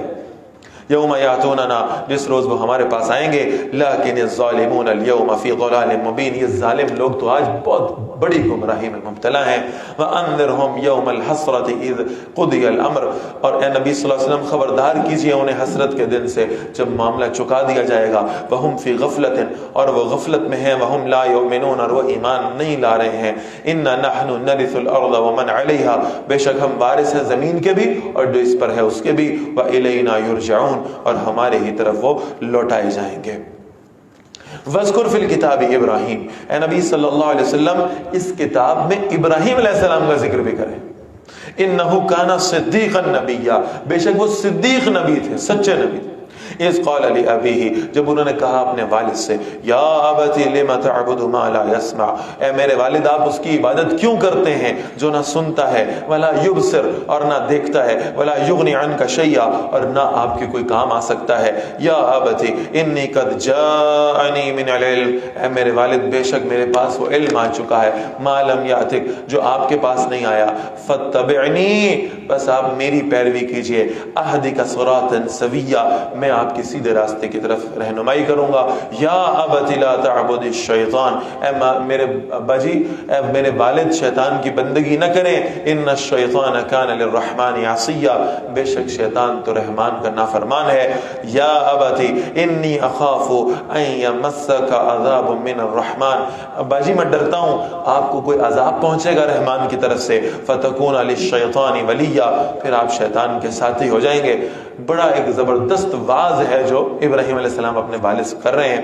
قال ابراہیم علیہ السلام کے باپ نے کہا اراغب انت عن آلہتی یا ابراہیم، تم میرے معبودوں سے پھر گئے ہو ابراہیم، تم نے میرے خداؤں کو چھوڑ دیا، لئن لم تنتہے اگر تم باز نہ آئے، لأرجمنک میں تمہیں پتھر ماروں گا، میں تمہیں سنسار کر دوں گا، تم میری اولاد ہو، تم میرے بیٹے ہو، میرے خدا سے بڑھ کے نہیں ہو، اگر میرے خدا کا انکار کرو گے تو میں تمہیں پتھر مار مار کے ہلاک کروں گا، وہجرنی ملیا مجھ سے ہمیشہ کے لیے دور ہو جاؤ، اگر تم نے ایسے نظریات رکھنے ہیں تو نکلو میرے گھر سے۔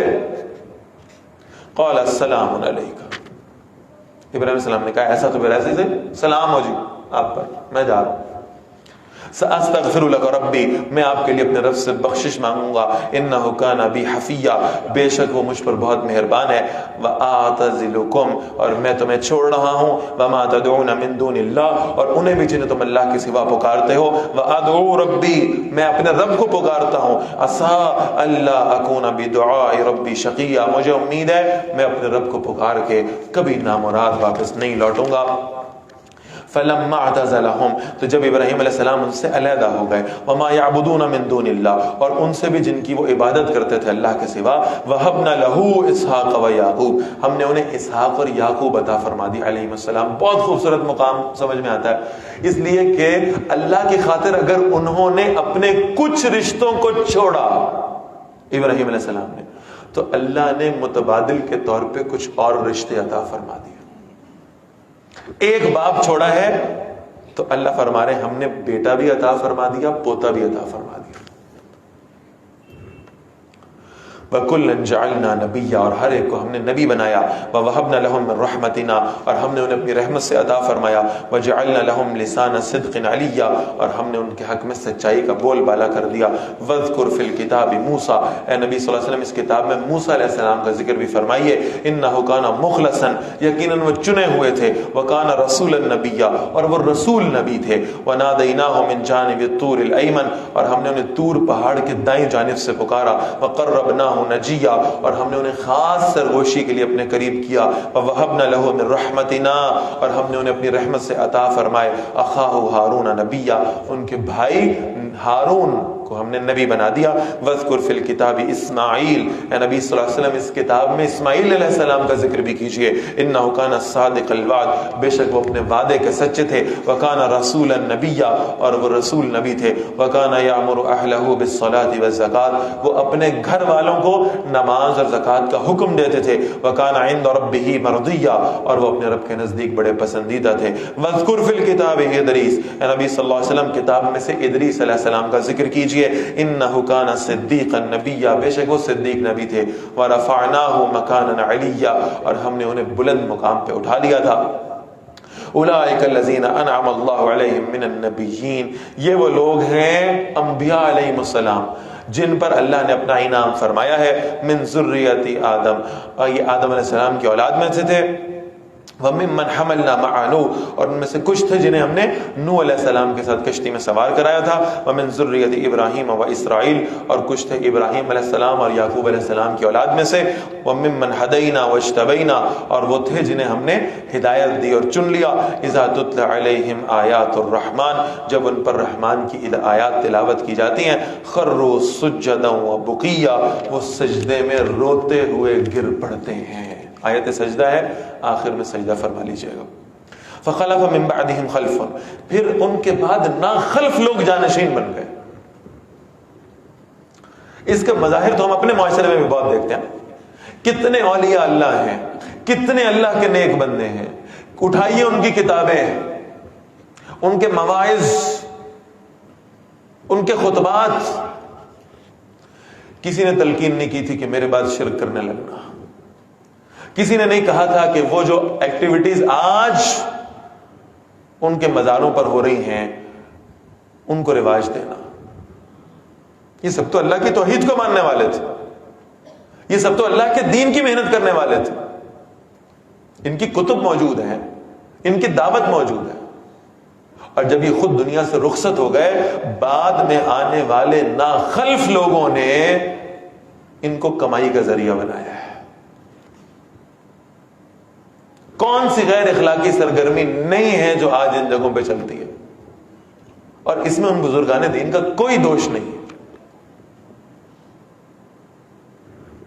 اضاعوا الصلاۃ، انہوں نے نماز ضائع کی، جو ناخلف بعد میں آنے والے تھے نمازیں چھوڑ دیا کرتے تھے، واتبعوا الشہوات، اور اپنی خواہشات کی پیروی کی، فسوف یلقون غیا، ان قریب وہ اپنی گمراہی کی سزا پائیں گے، الا من تاب، سوائے جس نے توبہ کی، وآمن، اور ایمان لایا، وعمل صالحا، اور اس نے اچھا عمل کیا، فاولئک یدخلون الجنہ، بس یہ لوگ جنت میں داخل ہوں گے، ولا یظلمون شیئا، اور ان پر کچھ بھی ظلم نہیں کیا جائے گا، جنات عدن التی وعد الرحمن عبادہ بالغیب، وہ ہمیشہ رہنے کے باغات ہیں جن کا رحمان نے اپنے بندوں سے ان کے بغیر دیکھے ہوئے وعدہ کر لیا ہے۔ انہ کان وعدہ ماتیا، بے شک اس کا وعدہ پورا ہونے والا ہے، لا یسمعون فیہا لغوا الا سلاما، اس میں کوئی غیر ضروری بات نہیں سنیں گے، اس جنت میں سلامتی کی دعائیں ہوں گی، ایک دوسرے کو سلام پیش کرتے ہوں گے، وَلَهُمْ رِزْقُهُمْ فِيهَا بُكْرَةً وَعَشِيًّا، ان کے لیے ان جنتوں میں صبح و شام رزق ہوگا، تِلْكَ الْجَنَّةُ الَّتِي نُورِثُ مِنْ عِبَادِنَا مَنْ كَانَ تَقِيًّا، یہ وہ جنت ہے جس کا ہم وارث بنائیں گے اپنے بندوں میں سے انہیں جو تقوی اختیار کرنے والے ہوں گے، جو اللہ کی نافرمانی سے بچنے والے ہوں گے۔ وَمَا نَتَنَزَّلُ إِلَّا بِأَمْرِ رَبِّكَ، اور جبرائیل علیہ السلام اللہ کے نبی سے کہیے صلی اللہ علیہ وسلم، ہم نہیں اترتے مگر آپ کے رب کے حکم کے ساتھ، لہو ما بین ایدینا، اسی کے اختیار میں ہے جو ہمارے سامنے ہے، وما خلفنا، اور جو ہمارے پیچھے ہے، وما بین ذالک، اور جو کچھ اس کے درمیان میں ہے، وما کان ربک نسیا، اور اے نبی صلی اللہ علیہ وسلم آپ کا رب کبھی بھولنے والا نہیں ہے، رب السماوات والارض، وہ رب ہے آسمانوں اور زمین کا، وما بینہما، اور اس کا بھی جو ان کے درمیان ہے، فاعبدہ، اسی کی بندگی کیجیے، واصطبر لعبادتی، اور اس کی عبادت پر قائم رہیے، هل تعلم له سمیا، کیا آپ اس کا کوئی ہم نام جانتے؟ یہ جو اللہ کا ذاتی نام ہے اللہ، دنیا میں کتنے باطل معبود مانے گئے لیکن کسی کو اللہ نہیں کہا گیا، یہ نام اللہ نے اپنی ذات کے ساتھ مخصوص رکھا ہے۔ یوں تو بہرحال فقہی طور پر آپ خدا بھی کہہ کے پکاریں گے اللہ کو، تو اس میں کوئی حرج نہیں ہے، لیکن بہتر نہیں ہے،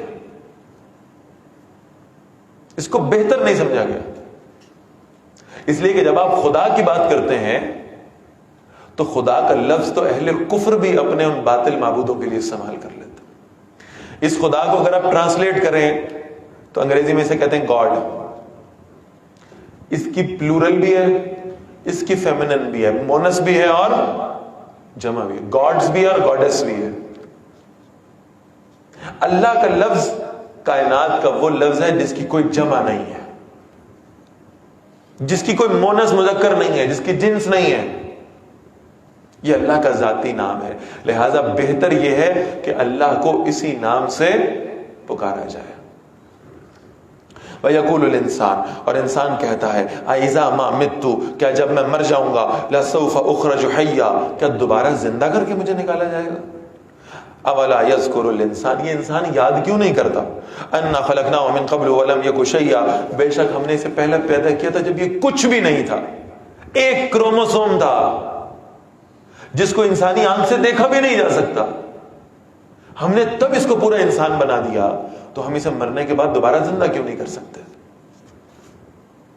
فوا ربک، اے نبی صلی اللہ علیہ وسلم آپ کے رب کی قسم، لنحشرنہم، ہم لازماً ان کو جمع کریں گے، والشیاطین، اور شیطانوں کو بھی، ثم لنحضرنہم حول جہنم جثیا، پھر ہم انہیں جہنم کے گرد ایسے حاضر کریں گے کہ وہ گھٹنوں کے بل گرے پڑے ہوں گے، ثم لننزعن من کل شیعۃ، پھر ہم اس میں سے ہر گروہ کو علیحدہ نکالیں گے، ایہم اشد علی الرحمن عتیا، ان میں جو رحمان کے خلاف زیادہ سرکشی کرنے والے تھے، ثم لنحن اعلم بالذین ہم اولا بہا صلیہ، پھر ہم خوب جانتے ہیں ان میں جو زیادہ مستحق ہیں جہنم میں ڈالے جانے کے، وَإِن مِّنكُمْ إِلَّا وَارِدُهَا، اور تم میں سے کوئی نہیں مگر وہ جہنم پر سے گزرنے والا ہے، كَانَ عَلَى رَبِّكَ حَتْمًا مَقْضِيًّا، یہ اللہ نے آپ کے رب کے ذمہ یہ طے شدہ ہے، یہ طے کر دیا گیا، فیصلہ کر دیا گیا، ہر شخص نے جہنم کے اوپر سے گزرنا ہے،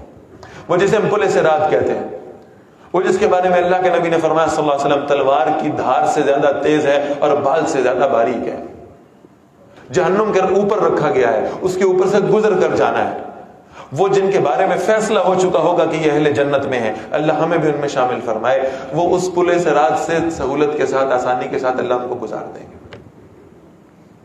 اور یہ سب کو کیوں دکھائی جائے گی؟ اس لیے دکھائی جائے گی کہ جہاں جہنمیوں کو یہ یقین ہوگا کہ یہ ہمارا ٹھکانہ ہے، وہاں اہل جنت کو بھی یہ معلوم ہو کہ صرف جنت میں جانا اللہ کی نعمت نہیں ہے، جہنم سے بچایا جانا بھی اللہ کی نعمت ہے جو ہم پہ ہوئی۔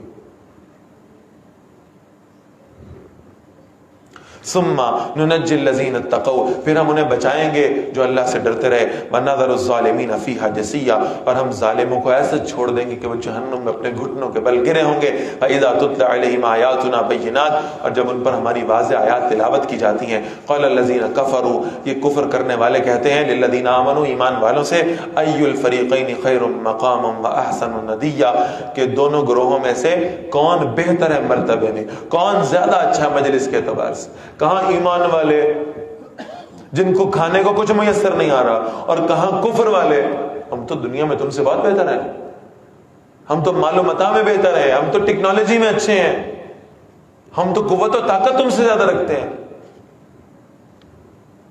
وَكَمْ أَهْلَكْنَا قَبْلَهُمْ مِنْ قَرْنٍ، اللہ فرمانے ہم نے ان سے پہلے کتنی قومیں ہلاک کی تھیں، ہم احسن اثاثا وریا، اور وہ کتنی اچھی تھیں ساد و سامان میں بھی اور شان و شوکت میں بھی، کل من کان فی الضلال، اے نبی صلی اللہ علیہ وسلم فرمائیے جو کوئی گمراہی میں ہوا کرتا ہے، فلیمدد لہ الرحمن مدا، تو اسے رحمان بڑی مہلت دیتا ہے، حتی اذا رعوا ما یوعدون، یہاں تک کہ جب وہ اس چیز کو دیکھیں گے جس کا ان سے وعدہ کیا گیا ہے، اما العذاب و اما الساعہ، یا تو عذاب دیکھیں گے یا قیامت دیکھیں گے، فسیعلمون من هو شر مکانا، پھر وہ جان لیں گے کہ جگہ کے اعتبار سے کون زیادہ برا ہے، واضعف جندا، اور کون لشکر کے اعتبار سے زیادہ کمزور ہے، یعنی اصل فیصلہ ہوگا قیامت کے روز۔ وَيَزِيدُ اللَّهُ الَّذِينَ اهْتَدَوْا هُدًى، اور اللہ ان لوگوں کو بڑھاتا ہے ہدایت میں جن کے مقدر میں اللہ ہدایت رکھ دیتا ہے، وَالْبَاقِيَاتُ الصَّالِحَاتُ خَيْرٌ عِندَ رَبِّكَ ثَوَابًا وَخَيْرٌ مَرَدًّا، اور باقی رہنے والی نیکیاں بہتر ہیں آپ کے رب کے نزدیک بدلے کے اعتبار سے اور انجام کے اعتبار سے۔ أَفَرَأَيْتَ الَّذِي كَفَرَ بِآيَاتِنَا، تو اے نبی صلی اللہ علیہ وسلم کیا آپ نے دیکھا اس شخص کو جس نے ہماری آیات کا انکار کیا، وَقَالَ، اور کہا، لَا أُوتَيَنَّ مَالًا وَوَلَدًا، اللہ مجھے ضرور مال اور اولاد عطا فرما دے۔ اطلع الغیب، کیا یہ غیب سے آگاہ ہو گیا؟ ام اتخذ عند الرحمن عہدا، یا اس نے رحمان سے کوئی وعدہ لے رکھا ہے؟ جناب یہ دنیا میں جو ہمیں نعمتیں ملی ہیں نا، یہ ثبوت ہے اس بات کا کہ اللہ ہم سے راضی ہے۔ مشرکین مکہ دعویٰ کرتے تھے، یہ دنیا کی آسانیاں اس بات کا ثبوت ہیں کہ ہم حق پہ ہیں۔ فرمایا کہ اللہ سے لکھوا کے آیا ہے کہ جنت میں جائے گا، اس نے اللہ کے ساتھ کوئی کانٹریکٹ کر رکھا ہے؟ کلا سنکتب ما یقول، ہرگز نہیں، جو یہ کہہ رہا ہے نا ہم اس کو لکھیں گے۔ وَنَمُدُّ لَهُ مِنَ الْعَذَابِ مَدًّا، اور ہم اس کے عذاب میں خوب اضافہ کر دیں گے. وَنَرِثُهُ مَا يَقُولُ، اور ہم وارث ہوں گے اس کے جو وہ کہہ رہا ہے. وَيَأْتِينَا فَرْدًا، اور وہ ہمارے پاس اکیلا آئے گا. آج اپنی تعداد پہ، آج اپنے اسباب پہ وہ جتنا اترا رہا ہے، ہمارے پاس اس نے خالی ہاتھ لوٹنا ہے. وَاتَّخَذُوا مِن دُونِ اللَّهِ آلِهَةً، اور انہوں نے اللہ کے سوا دوسرے معبود بنا لیے. لِيَكُونُوا لَهُمْ عِزًّا، تاکہ وہ ان کے مددگار بنیں، ان کو عزت دیں. کلا، ہرگز نہیں. سَيَكْفُرُونَ بِعِبَادَتِهِمْ، وہ ان کی عبادت کا انکار کریں گے. وَيَكُونُونَ عَلَيْهِمْ ضِدًّا، اور وہ ان کے مخالف ہو جائیں گے. أَلَمْ تَرَ أَنَّا أَرْسَلْنَا الشَّيَاطِينَ عَلَى الْكَافِرِينَ، کیا تم دیکھتے نہیں ہم شیطانوں کو کافروں پر چھوڑتے ہیں. تَعُزُّهُمْ عَزًّا، وہ انہیں ابھار کر اکساتے ہیں برائیوں پر، گناہوں پر. فَلَا تَعْجَلْ عَلَيْهِمْ، اے نبی صلی اللہ علیہ وسلم ان پر جلدی نہ کیجئے. إِنَّمَا نَعُدُّ لَهُمْ عَدًّا، بے شک ہم ان کے لیے گنتی گن رہے ہیں، ان کا کاؤنٹ ڈاؤن شروع ہو چکا ہے. یوم نحشر المتقین الی الرحمن وفدا، اس دن ہم متقیوں کو، نیک لوگوں کو وفد بنا کر رحمان کا مہمان بنا کے حاضر کریں گے. ونسوق المجرمین الی جہنم وردا، اور ونسوق المجرمین الی جہنم وردا، اور ہم ہانک دیں گے مجرموں کو جہنم کی طرف اس حالت میں کہ وہ بڑے پیاسے ہوں گے. لا یملکون الشفاعہ، وہ سفارش کا اختیار نہیں رکھتے ہوں گے. الا من اتخذ عند الرحمن عہدا، سوائے یہ کہ جس نے رحمان سے کوئی وعدہ لے لیا ہو. وقالوا اتخذ الرحمن ولدا، انہوں نے کہا رحمان نے بیٹا بنا لیا. معاذ اللہ.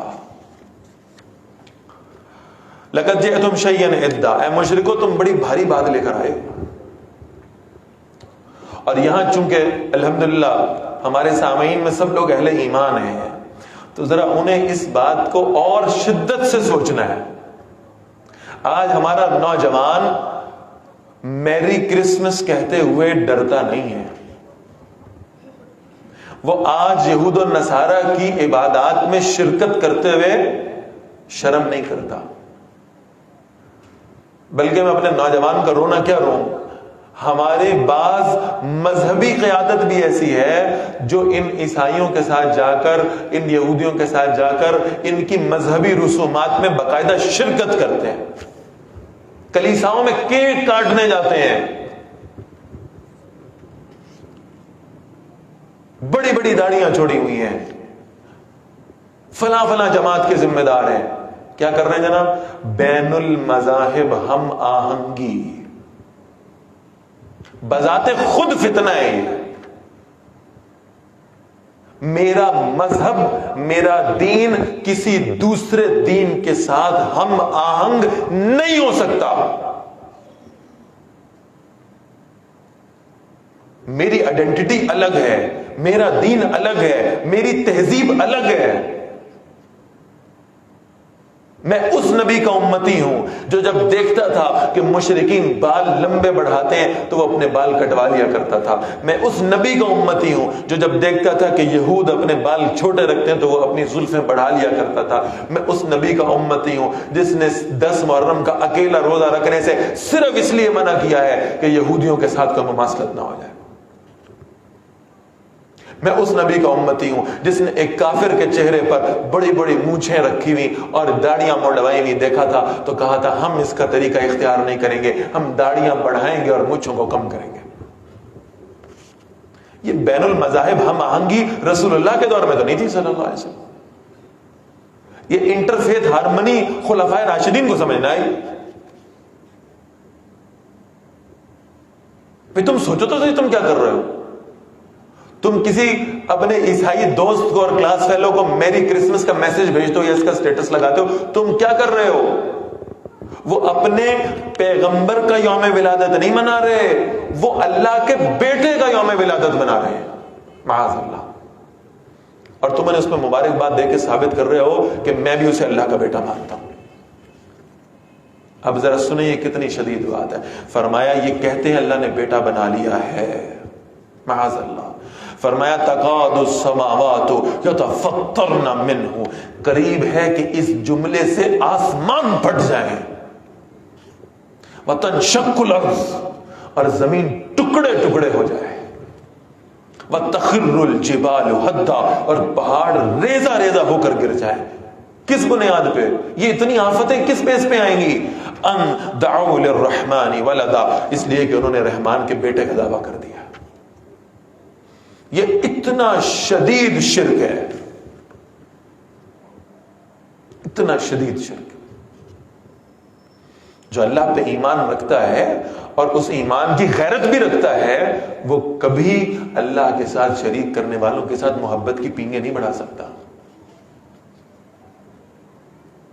وما ينبغي للرحمن ان يتخذ ولدا، اور رحمان کی شایان شان نہیں ہے کہ وہ کوئی بیٹا بنائے. ان کل من فی السماوات والارض الا آت الرحمن عبدا، کوئی آسمان و زمین میں نہیں ہے ایسا مگر وہ اپنے رحمان کے پاس اس کا بندہ بن کر، اس کا غلام بن کر آنے والا. بڑی سے بڑی ہستیاں بھی اس کائنات کی لے لے تو وہ اللہ کے بندے ہیں، اللہ کے غلام ہیں. لقد احصاهم، یقیناً اللہ نے ان سب کا شمار کر رکھا ہے. وعدهم عدا، اور اللہ نے انہیں اچھی طرح گن رکھا ہے. وكلهم آتيه يوم القيامة فردا، اور ان میں سے ہر ایک قیامت والے دن اللہ کے پاس اکیلا اکیلا آنے والا ہے. ان الذين آمنوا، بے شک وہ لوگ جو ایمان لائے، وعملوا الصالحات، اور اچھے عمل کرتے رہے، سيجعل لهم الرحمن ودا، اور رحمان جلد ہی ان کے لیے محبت پیدا فرما دیں گے. فانما يسرناه بلسانك، اے نبی صلی اللہ علیہ وسلم، بے شک ہم نے اس قرآن کو آپ کی زبان میں آسان کر دیا ہے. لِتُبَشِّرَ بِهِ الْمُتَّقِينَ، تاکہ آپ اس کے ذریعے سے تقوی والوں کو بشارت دیں. وَتُنذِرَ بِهِ قَوْمًا لُدًّا، اور اس کے ذریعے جھگڑا کرنے والوں کو خبردار کریں. وَكَمْ أَهْلَكْنَا قَبْلَهُم مِّن قَرْنٍ، اور کتنی قومیں ہم نے ان سے پہلے ہلاک کر دی تھی. هَلْ تُحِسُّ مِنْهُم مِّنْ أَحَدٍ، کیا تم میں سے کسی ایک کو محسوس بھی کرتے؟ ختم ہو گئی وہ، نام و نشان مٹا دیا اللہ نے ان نافرمانوں کا. او تسمع لهم رکزا، یا تم ان کی کوئی آہٹ بھی کبھی سنتے ہو. یہ سورہ مریم کا اختتام ہے، اور اس کے بعد سورہ طٰہٰ شروع ہو رہی ہے.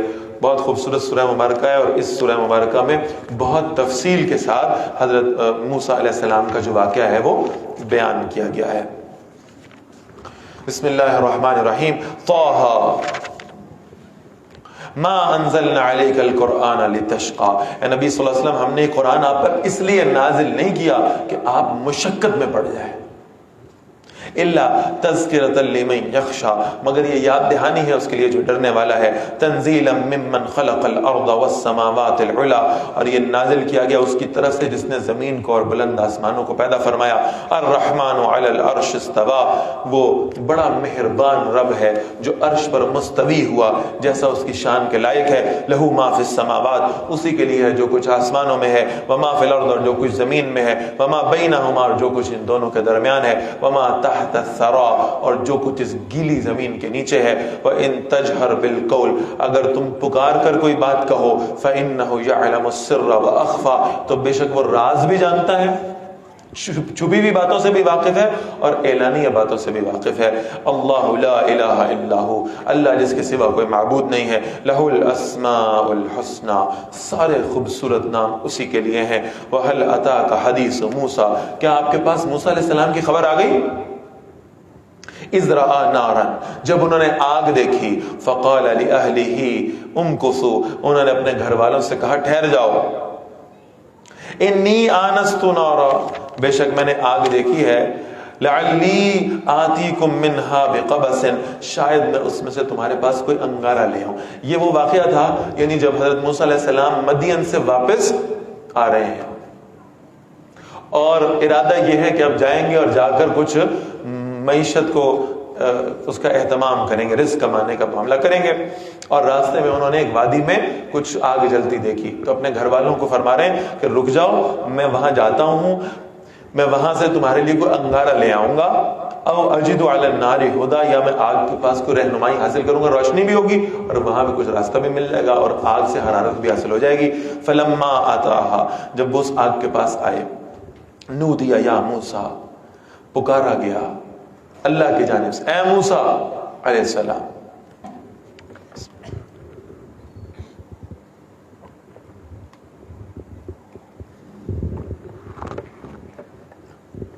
انی انا ربک، بے شک میں تمہارا رب ہوں. فخلع نعلیک، اپنے دونوں جوتے اتار دیں. انک بالوادی المقدس طویٰ، بے شک آپ طویٰ کی مقدس وادی میں ہیں. وَأَنَا اخْتَرْتُكَ، اور میں نے آپ کو اختیار کر لیا ہے، میں نے آپ کو چن لیا ہے، پسند فرما لیا ہے۔ فَاسْتَمِعْ لِمَا يُوحَىٰ، غور سے سنیے جو آپ کی جانب وحی کیا جاتا ہے۔ إِنَّنِي أَنَا اللَّهُ، بے شک میں ہی اللہ ہوں، لا الہ الا انا، میرے سوا کوئی معبود نہیں ہے، فاعبدنی، میری بندگی کرو، وَأَقِمِ الصَّلَاةَ لِذِكْرِي، اور نماز میری یاد کے لیے قائم کیا کرو۔ ان الساعۃ آتیۃ، بے شک قیامت آنے والی ہے، اکاد اخفیہا، میں چاہتا ہوں اسے چھپا کے رکھوں، اسے پوشیدہ رکھوں، لتجزی کل نفس بما تسعی، تاکہ ہر جان کو اس کی کوشش کا بدلہ دیا جائے۔ فلا یصدنک عنہا من لا یؤمن بها، ہرگز تمہیں وہ شخص روک نہ دے ایمان لانے سے جو خود بھی ایمان نہیں رکھتا۔ واتبع ہواہ، اور وہ اپنی خواہشات کی پیروی کرتا ہے، فترضی، ورنہ تم ہلاک کر دیے جاؤ گے۔ وما تلک بیمینک یا موسیٰ، موسیٰ یہ آپ کے دائیں ہاتھ میں کیا ہے؟ قال ہی عصای، موسیٰ علیہ السلام نے کہا یہ میرا عصا ہے، اتوکع علیہا، میں اس پر ٹیک لگاتا ہوں، وَأَحُشُّ بِهَا عَلَى غَنَمِي، اور میں اس سے اپنے بکریوں کے پتے بھی جھاڑتا ہوں، یعنی خود اس سے سہارا بھی لے لیتا ہوں، اور جب بکریوں کو پتے کھلا دیتے ہیں تو اسی عصا کے ذریعے سے پتے جھاڑ کے نیچے گراتا ہوں۔ وَلِيَ فِيهَا مَعَارِبُ أُخْرَى، اور میرے لیے اس میں کچھ اور بھی فائدے اور کام بھی میں اس عصا سے لے لیتا ہوں۔ قَالَ أَلْقِهَا يَا مُوسَىٰ، اللہ نے فرمایا موسیٰ اسے ذرا نیچے پھینکو۔ فَأَلْقَاهَا، انہوں نے اسے نیچے پھینک دیا۔ فَإِذَا هِيَ حَيَّةٌ تَسْعَىٰ، پھر وہ ایک سانپ بن گیا جو تیزی سے دوڑ رہا تھا۔ قَالَ خُذْهَا وَلَا تَخَفْ، اللہ نے فرمایا ڈرنا نہیں ہے موسیٰ، پریشان نہیں ہونا، اسے پکڑ لے۔ سَنُعِيدُهَا سِيرَتَهَا الْأُولَىٰ، ہم اسے اس کی پہلی حالت میں لوٹا دیں گے، آپ اسے ہاتھ میں پکڑیں گے یہ دوبارہ عصا بن گیا۔ وَضْمُمْ يَدَكَ إِلَىٰ جَنَاحِكَ، اور اپنے ہاتھ کو اپنے بغل میں دبائیں، تَخْرُجْ بَيْضَاءَ مِنْ غَيْرِ سُوءٍ، جب آپ اسے اپنے گریبان میں سے باہر نکالیں گے تو یہ ہاتھ سفید ہو چکا ہوگا اور بغیر کسی بیماری کے ہوگا۔ آیتن اخرى، یہ دوسری نشانی ہے، لِنُرِيَكَ مِنْ آیَاتِنَا الْكُبْرَى، بے شک ہم تاکہ ہم آپ کو اپنی بڑی نشانیوں میں سے دکھائیں۔ اذهب إلى فرعون، جاؤ ذرا فرعون کے پاس، إنه طغى، بے شک وہ حد سے بڑھ گیا ہے۔ اب یہ ڈیوٹی مل گئی ہے، مشن لگ گیا ہے کہ آپ نے فرعون کے دربار میں جانا ہے اور وہاں جا کر اللہ کے دین کی دعوت پیش کرنی ہے، اللہ کی توحید بیان کرنی ہے۔ اب موسیٰ علیہ السلام نے دعا مانگی ہے اور اللہ نے یہ دعا مجھے آپ کو سکھائی ہے قرآن مجید میں۔ قال رب اشرح لی صدری، موسیٰ علیہ السلام نے عرض کی اے میرے رب میرے لیے میرا سینہ کھول دیجئے، مجھے انشراح صدر عطا فرما دیجئے، دین کا فہم مجھے عطا کر دیجئے۔ وَيَسِّرْ لِي أَمْرِي، اور میرے لیے میرا کام آسان فرما دیجئے۔ وَاحْلُلْ عُقْدَةً مِّن لِّسَانِي، میری زبان کی گرہ کھول دیجئے۔ يَفْقَهُوا قَوْلِي، تاکہ لوگ میری بات کو سمجھ سکیں، تاثیر پیدا ہو جائے میری زبان، روانی اور فصاحت مجھے عطا فرما دے۔ وَاجْعَلْ لِي وَزِيرًا مِّنْ أَهْلِي، اور میرے گھر والوں میں سے بھی ایک میرا مددگار بنا دے، کوئی تو ہو میرا ساتھ دینے والا۔ اور پھر ساتھ تجویز بھی پیش کی ہے، ہارون اخی، ہارون کو جو میرا بھائی ہے، اشدد بہ ازری، مضبوط فرما دیجئے اس سے میری کمر کو، واشرکہ فی امری، اور اسے میرے کام میں شریک کر دیجئے، کی نسبحک کثیرا، تاکہ ہم دونوں کثرت سے آپ کی تسبیح کریں، آپ کی پاکیزگی کو بیان کریں، ونذکرک کثیرا، اور آپ کا کثرت سے ذکر کیا کریں، انک کنت بنا بصیرا، بے شک آپ ہمیں خوب دیکھنے والے ہیں۔ قال قد اوتیت سؤلک یا موسیٰ، فرمایا اللہ نے موسیٰ جو آپ نے مانگا میں نے آپ کو عطا کر دیا، میں نے آپ کو انشراح صدر بھی دے دیا، آپ کا کام آسان بھی کر دیا، آپ کی زبان میں روانی بھی پیدا کر دی، اور ہارون کو آپ کا مددگار بھی بنا دیا علیہ السلام۔ وَلَقَدْ مَنَنَّا عَلَيْكَ مَرَّةً أُخْرَى، اور اے موسیٰ یقیناً ہم نے آپ پر اس سے پہلے ایک احسان فرمایا تھا، اِذْ أَوْحَيْنَا إِلَىٰ أُمِّكَ مَا يُوحَىٰ، جب ہم نے آپ کی والدہ کو الہام کیا تھا، ان کے دل میں بات ڈالی تھی، یہ ہم پڑھ آئے پیچھے کہ فرعونی جو ہے نا وہ یہ ظلم کیا کرتے تھے، یذبحون ابناءکم ویستحیون نساءکم، بنی اسرائیل کے بیٹوں کو قتل کر دیا کرتے تھے، بیٹیوں کو زندہ چھوڑتے تھے۔ موسیٰ علیہ السلام کی والدہ کی ہاں جب حضرت موسیٰ پیدا ہوئے تو ان کے دل میں خیال آیا کہ اگر فرعونیوں کو معلوم ہو گیا کہ اللہ نے مجھے بیٹا دیا ہے تو وہ اس بچے کو قتل کر دیں گے۔ بڑی پریشان تھی، کیسے چھپائیں، کیسے اپنے بچے کی جان بچائیں؟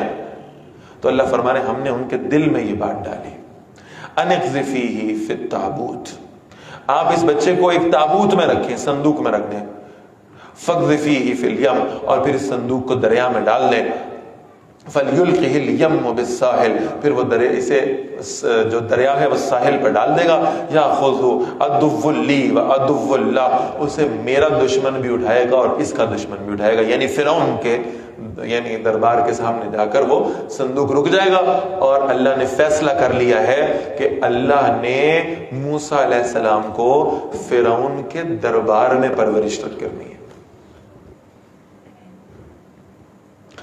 وَأَلْقَيْتُ عَلَيْكَ مَحَبَّةً مِّنِّي، اور میں نے تم پر محبت اپنی طرف سے ڈال دی تھی، وَلِتُصْنَعَ عَلَىٰ عَيْنِي، تاکہ میری نگاہوں کے سامنے تمہاری پرورش کی جائے۔ اِذْ تَمْشِي أُخْتُكَ، اب ہوا یہ کہ والدہ کے دل میں بات آئی، انہوں نے اس سے عمل کیا، صندوق میں بیٹے کو ڈالا اور اسے جو ہے نا وہ دریا میں ڈال دیا، لیکن دل مطمئن نہیں تھا، ماں ہے پتہ نہیں کیا معاملہ ہو۔ تو بہن کو کہا کہ اس صندوق کے ساتھ ساتھ کنارے پہ چلتی رہو، دیکھتی رہنا کدھر ہو جاتا۔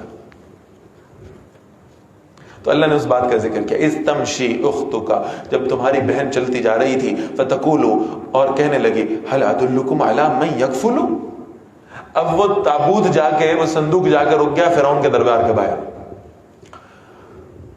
وہ فرعون کے سیکیورٹی گارڈز نے دیکھا، اس نے اس صندوق کو نکالا، اس میں سے دیکھا تو بچہ، فوراً بادشاہ کے پاس گئے، کہا جناب ایک بچہ برآمد ہوا، کیا کریں؟ قریب حضرت آسیہ موجود تھی سلام اللہ علیہ، فرعون کی بیوی۔ انہوں نے کہا بچہ تو بڑا خوبصورت ہے۔ اللہ نے اس بچے کی یعنی موسیٰ علیہ السلام کی محبت حضرت آسیہ کے دل میں ڈال دی۔ اس نے فرعون سے کہا اس بچے کو ہم رکھ لیتے ہیں، اسے اپنا بیٹا بنا لیتے ہیں، اور پھر وہ بچہ حضرت آسیہ نے لے لیا۔ اب اللہ فرمانے ہماری پلاننگ کچھ اور تھی، اگر یہ شاہی محل میں بھی پرورش پاتا تو اس کی ماں کے دل کو چین نہ آتا جب تک اس کے پاس نہ ہو۔ تو اللہ نے اس عمر میں موسیٰ علیہ السلام کے لیے باقی ساری عورتوں کے دودھ کو روک دیا، اور سب نے کوشش کی باری باری کہ اس بچے کو دودھ پلا، بھوک لگ رہی ہے، بچہ رو رہا ہے، سب دودھ پلانے کی کوشش کر رہے ہیں، دودھ نہیں پی رہا۔ وہ جو بہن تھی نا ساتھ چلتے چلتے جو آ گئی تھی، وہ آئی اور اس نے کہا کیا بات ہوئی بھائی، رونے کی آواز آ رہی ہے کسی بچے کی؟ کہا بچہ ہے دودھ نہیں پی رہا۔ کہا ایک عورت ہے مجھے معلوم، وہ عورت اس کو دودھ پلا سکتی، اگر آپ کہیں تو میں بلا لوں۔ انہوں نے کہا جی بچہ رو رہا ہے، پینک کنڈیشن ہے، بلائیں فٹافٹ جو بھی۔ یعنی فرعونیوں کے لیے وہ بچہ ان نون تھا، کس کا بچہ نہیں پتا تھا، اور یہ بہت بڑی نشانی تھی کہ جس کا دودھ پی لے گا شاید اسی کی اولاد، اس سے پوچھ تو لیتے کہ کہیں تیرا تو نہیں ہے، لیکن اللہ نے ان کے دماغ بند کر دیے۔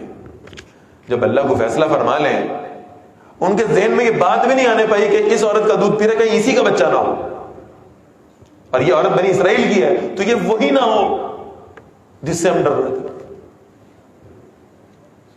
تو فرجعناک الی امک، تو اللہ فرما رہے ایسے ہم نے آپ کو آپ کی ماں کے پاس واپس پہنچایا۔ فرعونیوں نے موسیٰ علیہ السلام کی والدہ کو ہائر کر لیا کہ آپ اب دربار میں ہی رہیں، اس بچے کو دودھ پلا دیا کریں، کئی تقر عینها، تاکہ اس کی آنکھ ٹھنڈی ہو جائے، ولا تحزن، اور وہ غم نہ کرے، وقتلت نفسا، اور جب تم نے ایک جان کو قتل کر دیا تھا۔ موسیٰ علیہ السلام جلالی پیغمبر تھے، جلالی، تو وہ ایک قبطی شخص کے ساتھ کسی معاملے پہ یعنی بحث ہو رہی تھی کسی دوسرے شخص کی، اور آپس میں لڑ رہے تھے۔ موسیٰ علیہ السلام ان کو بیچ بچاؤ کرانے کے لیے گئے، صلح کرانے کے لیے گئے، اس اپنے بنی اسرائیل والے شخص کا ساتھ دیا اور دوسرے کو ایک مکہ رسید کیا، وہ مکہ اتنا طاقتور تھا کہ وہ شخص مر گیا۔ فرمایا فنجیناک من الغم، ہم نے تمہیں غم سے بچا لیا، وفتناک فتونا، اور ہم نے تمہیں اچھی طرح آزمایا، فلبثت سنین فی اہل مدین، پھر تم کچھ برس تک مدین والوں میں رہے، ثم جئت علی قدر یا موسیٰ، پھر ایک طے شدہ وقت پر موسیٰ علیہ السلام آپ واپس آئے ہیں۔ آپ کو ہم مدین سے واپس تب لے کر آئے ہیں جب ہم نے آپ کو نبوت عطا فرمانی تھی۔ وَاصْطَنَعْتُكَ لِنَفْسِي، اور اے موسیٰ علیہ السلام ہم نے آپ کو اپنے لیے چن لیا ہے، اذهب انت واخوك بآیاتی، جاؤ تم اور تمہارا بھائی میری نشانیاں لے کر، ولا تنیا فی ذکری، اور دیکھو میری یاد میں سستی نہ کرنا۔ اب ذرا سنیے گا، الفاظ بڑے خوبصورت آ رہے ہیں قرآن کے، اذهبا الی فرعون، دونوں جاؤ فرعون کے پاس، انہ طغا، حد سے بڑھ گیا ہے، اللہ کی نافرمانی پہ اتر آیا ہے، سرکشی پہ اتر آیا ہے، اپنے آپ کو رب کہتا ہے، لوگوں کو اپنے سجدے کراتا ہے، رب بھی چھوٹا موٹا نہیں مانتا، انا ربکم الاعلی، کہتا ہے میں سب سے بڑا رب ہوں، خود کو اللہ رب العالمین سے بھی بڑا ماننے لگا ہے۔ اس درجے کا شخص، اس درجے کے شرک میں خود بھی مبتلا اور اپنی پوری قوم کو بھی اس شرک میں مبتلا کرنے والا، اس کے بارے میں اللہ کہہ رہے ہیں فَقُولَ لَهُ قَوْلًا لَيِّنًا، موسیٰ نرمی سے بات کرنا اس سے، جب تم اللہ کے دین کا پیغام پہنچاؤ تو تمہاری دعوت نرمی والے انداز میں ہونی چاہیے۔ اتنا بڑا سرکش و نافرمان شخص، ہمارا انداز دعوت اس جملے سے شروع ہوتا ہے کہ بھائی جان جو آپ کر رہے ہیں نا سیدھے جہنم میں جائیں گے، ایک میں ہوں آپ کا خیر خواہ جو آپ کو جنت میں لے جانے آیا ہے، اور اگر کہیں میں تھوڑا سا لیٹ ہو جاتا تو آپ تو جہنم میں پہنچ چکے تھے۔ ہم دعوت دینے کی بجائے نا لوگوں کو جہنم میں پہنچانے کا فریضہ زیادہ اچھے طریقے سے ادا کرتے ہیں، گویا کہ اللہ نے یہ ہمیں کو یہ مشن دے کے بھیجا کہ جہنم میں جگہ خالی ہے، تم نے پر کرنی ہے، جاؤ ڈھونڈو ان لوگوں کو جو جہنم کے حقدار ہے۔ فرعون جیسے شخص کے پاس موسیٰ علیہ السلام کو بھیجا جا رہا ہے، وہ فرعون بھی تو اللہ کا بندہ تھا نا، وہ نہیں مانتا تھا اللہ کو، تو یہ اس کی اپنی بدبختی، لیکن اللہ کا بندہ تو تھا، اللہ کو خیال تو تھا۔ اس سے ذرا نرمی سے بات کرنا، لعلہ یتذکر او یخشی، شاید وہ نصیحت حاصل کر لے، شاید وہ اللہ کے عذاب سے ڈرنے لگے۔ اگر فرعون سے اللہ کو یہ امید ہے تو ہم کتنے بڑے گناہگار بن جائیں فرعون نہیں ہو سکتے۔ ہم میں سے کوئی رب ہونے کا دعویٰ کرنے والا نہیں ہے، تو میرا رب میرے اور آپ کے بارے میں کتنا خوش گمان ہوگا کہ یہ توبہ کر لیں، کتنا پازیٹیو ہوگا کہ یہ معافی مانگ لیں، اور ہم پھر بھی اپنے رب کی امیدوں پہ اگر پورا نہ اترے خدا نہ خواستہ، اس سے بڑی زیادتی والی بات اور کیا ہوگی۔ فرمایا قالا ربنا اننا نخاف ان یفرط علینا، دونوں نے کہا ہے ہمارے رب ہم ڈرتے ہیں وہ ہم پہ زیادتی کرے گا، او ان یطغى، یا یہ کہ حد سے بڑھ جائے گا۔ قال لا تخافا، اللہ نے فرمایا نہ ڈرو، اننی معکما، بے شک میں تمہارے ساتھ ہوں، اسمع و ارا، میں سن بھی رہا ہوں اور دیکھ بھی رہا ہوں۔ فاتیہ فقولا، تو دونوں جاؤ اس کے پاس اور پھر کہو انا رسول ربک، بے شک ہم دونوں تمہارے رب کے رسول ہیں، فارسل معنا بنی اسرائیل، ہمارے ساتھ بنی اسرائیل کو بھیج دو۔ یعنی کیا خوبصورت معاملہ ہے کہ دعوت کیسے دینی ہے اس کی ٹریننگ بھی ان دونوں کو اللہ رب العالمین خود کروا رہے ہیں۔ ایسے کہنا اور ایسے کہنا اور ایسے کہنا، ولا تعذبہم، فارسل معنا بنی اسرائیل، بنی اسرائیل کو ہمارے ساتھ بھیج دو، ولا تعذبہم، اور انہیں عذاب نہ دو، قد جئناک بآیۃ من ربک، ہم تمہارے پاس نشانی لائیں تمہارے رب کی طرف سے، والسلام علی من اتبع الہدی، اور سلامتی ہے اس پر جو پیروی کرے ہدایت کی، انا قد اوحی الینا، بے شک وہ واقعی وحی کیا گیا ہے ہماری طرف، ان العذاب علی من کذب وتولی، بے شک عذاب اس پر ہوگا جس نے جھٹلایا اور اپنا رخ پھیر لیا۔ سورہ طٰہٰ آیت نمبر 48 تک آج ہم نے پڑھ لیا الحمدللہ۔ آیت نمبر 49 سے یہ جو مکالمہ ہوا ہے، اب اللہ نے ڈیوٹی لگا دی ہے موسیٰ علیہ السلام کی کہ آپ جائیں اور جا کر فرعون کے سامنے کلمہ حق کہیں۔ کل انشاءاللہ پہلے سیشن میں بھی یہ مکالمہ سامنے آئے گا کہ فرعون کے دربار میں کیا بیتی تھی۔ کل جو ہماری ترتیب ہوگی وہ میں عرض کر دیتا ہوں، سورہ طٰہٰ کے بقیہ حصے کو ہم انشاءاللہ مکمل کریں گے پہلے سیشن میں، اس کے بعد پھر سورۃ الانبیاء آئے گی انشاءاللہ، اور سورۃ الانبیاء کے بعد پھر سورہ حج کی باری ہوگی انشاءاللہ۔ اللہ اس کی توفیق عطا فرما دے۔ سجدہ فرما لیجیے۔ جزاکم اللہ خیر و احسن الجزاء۔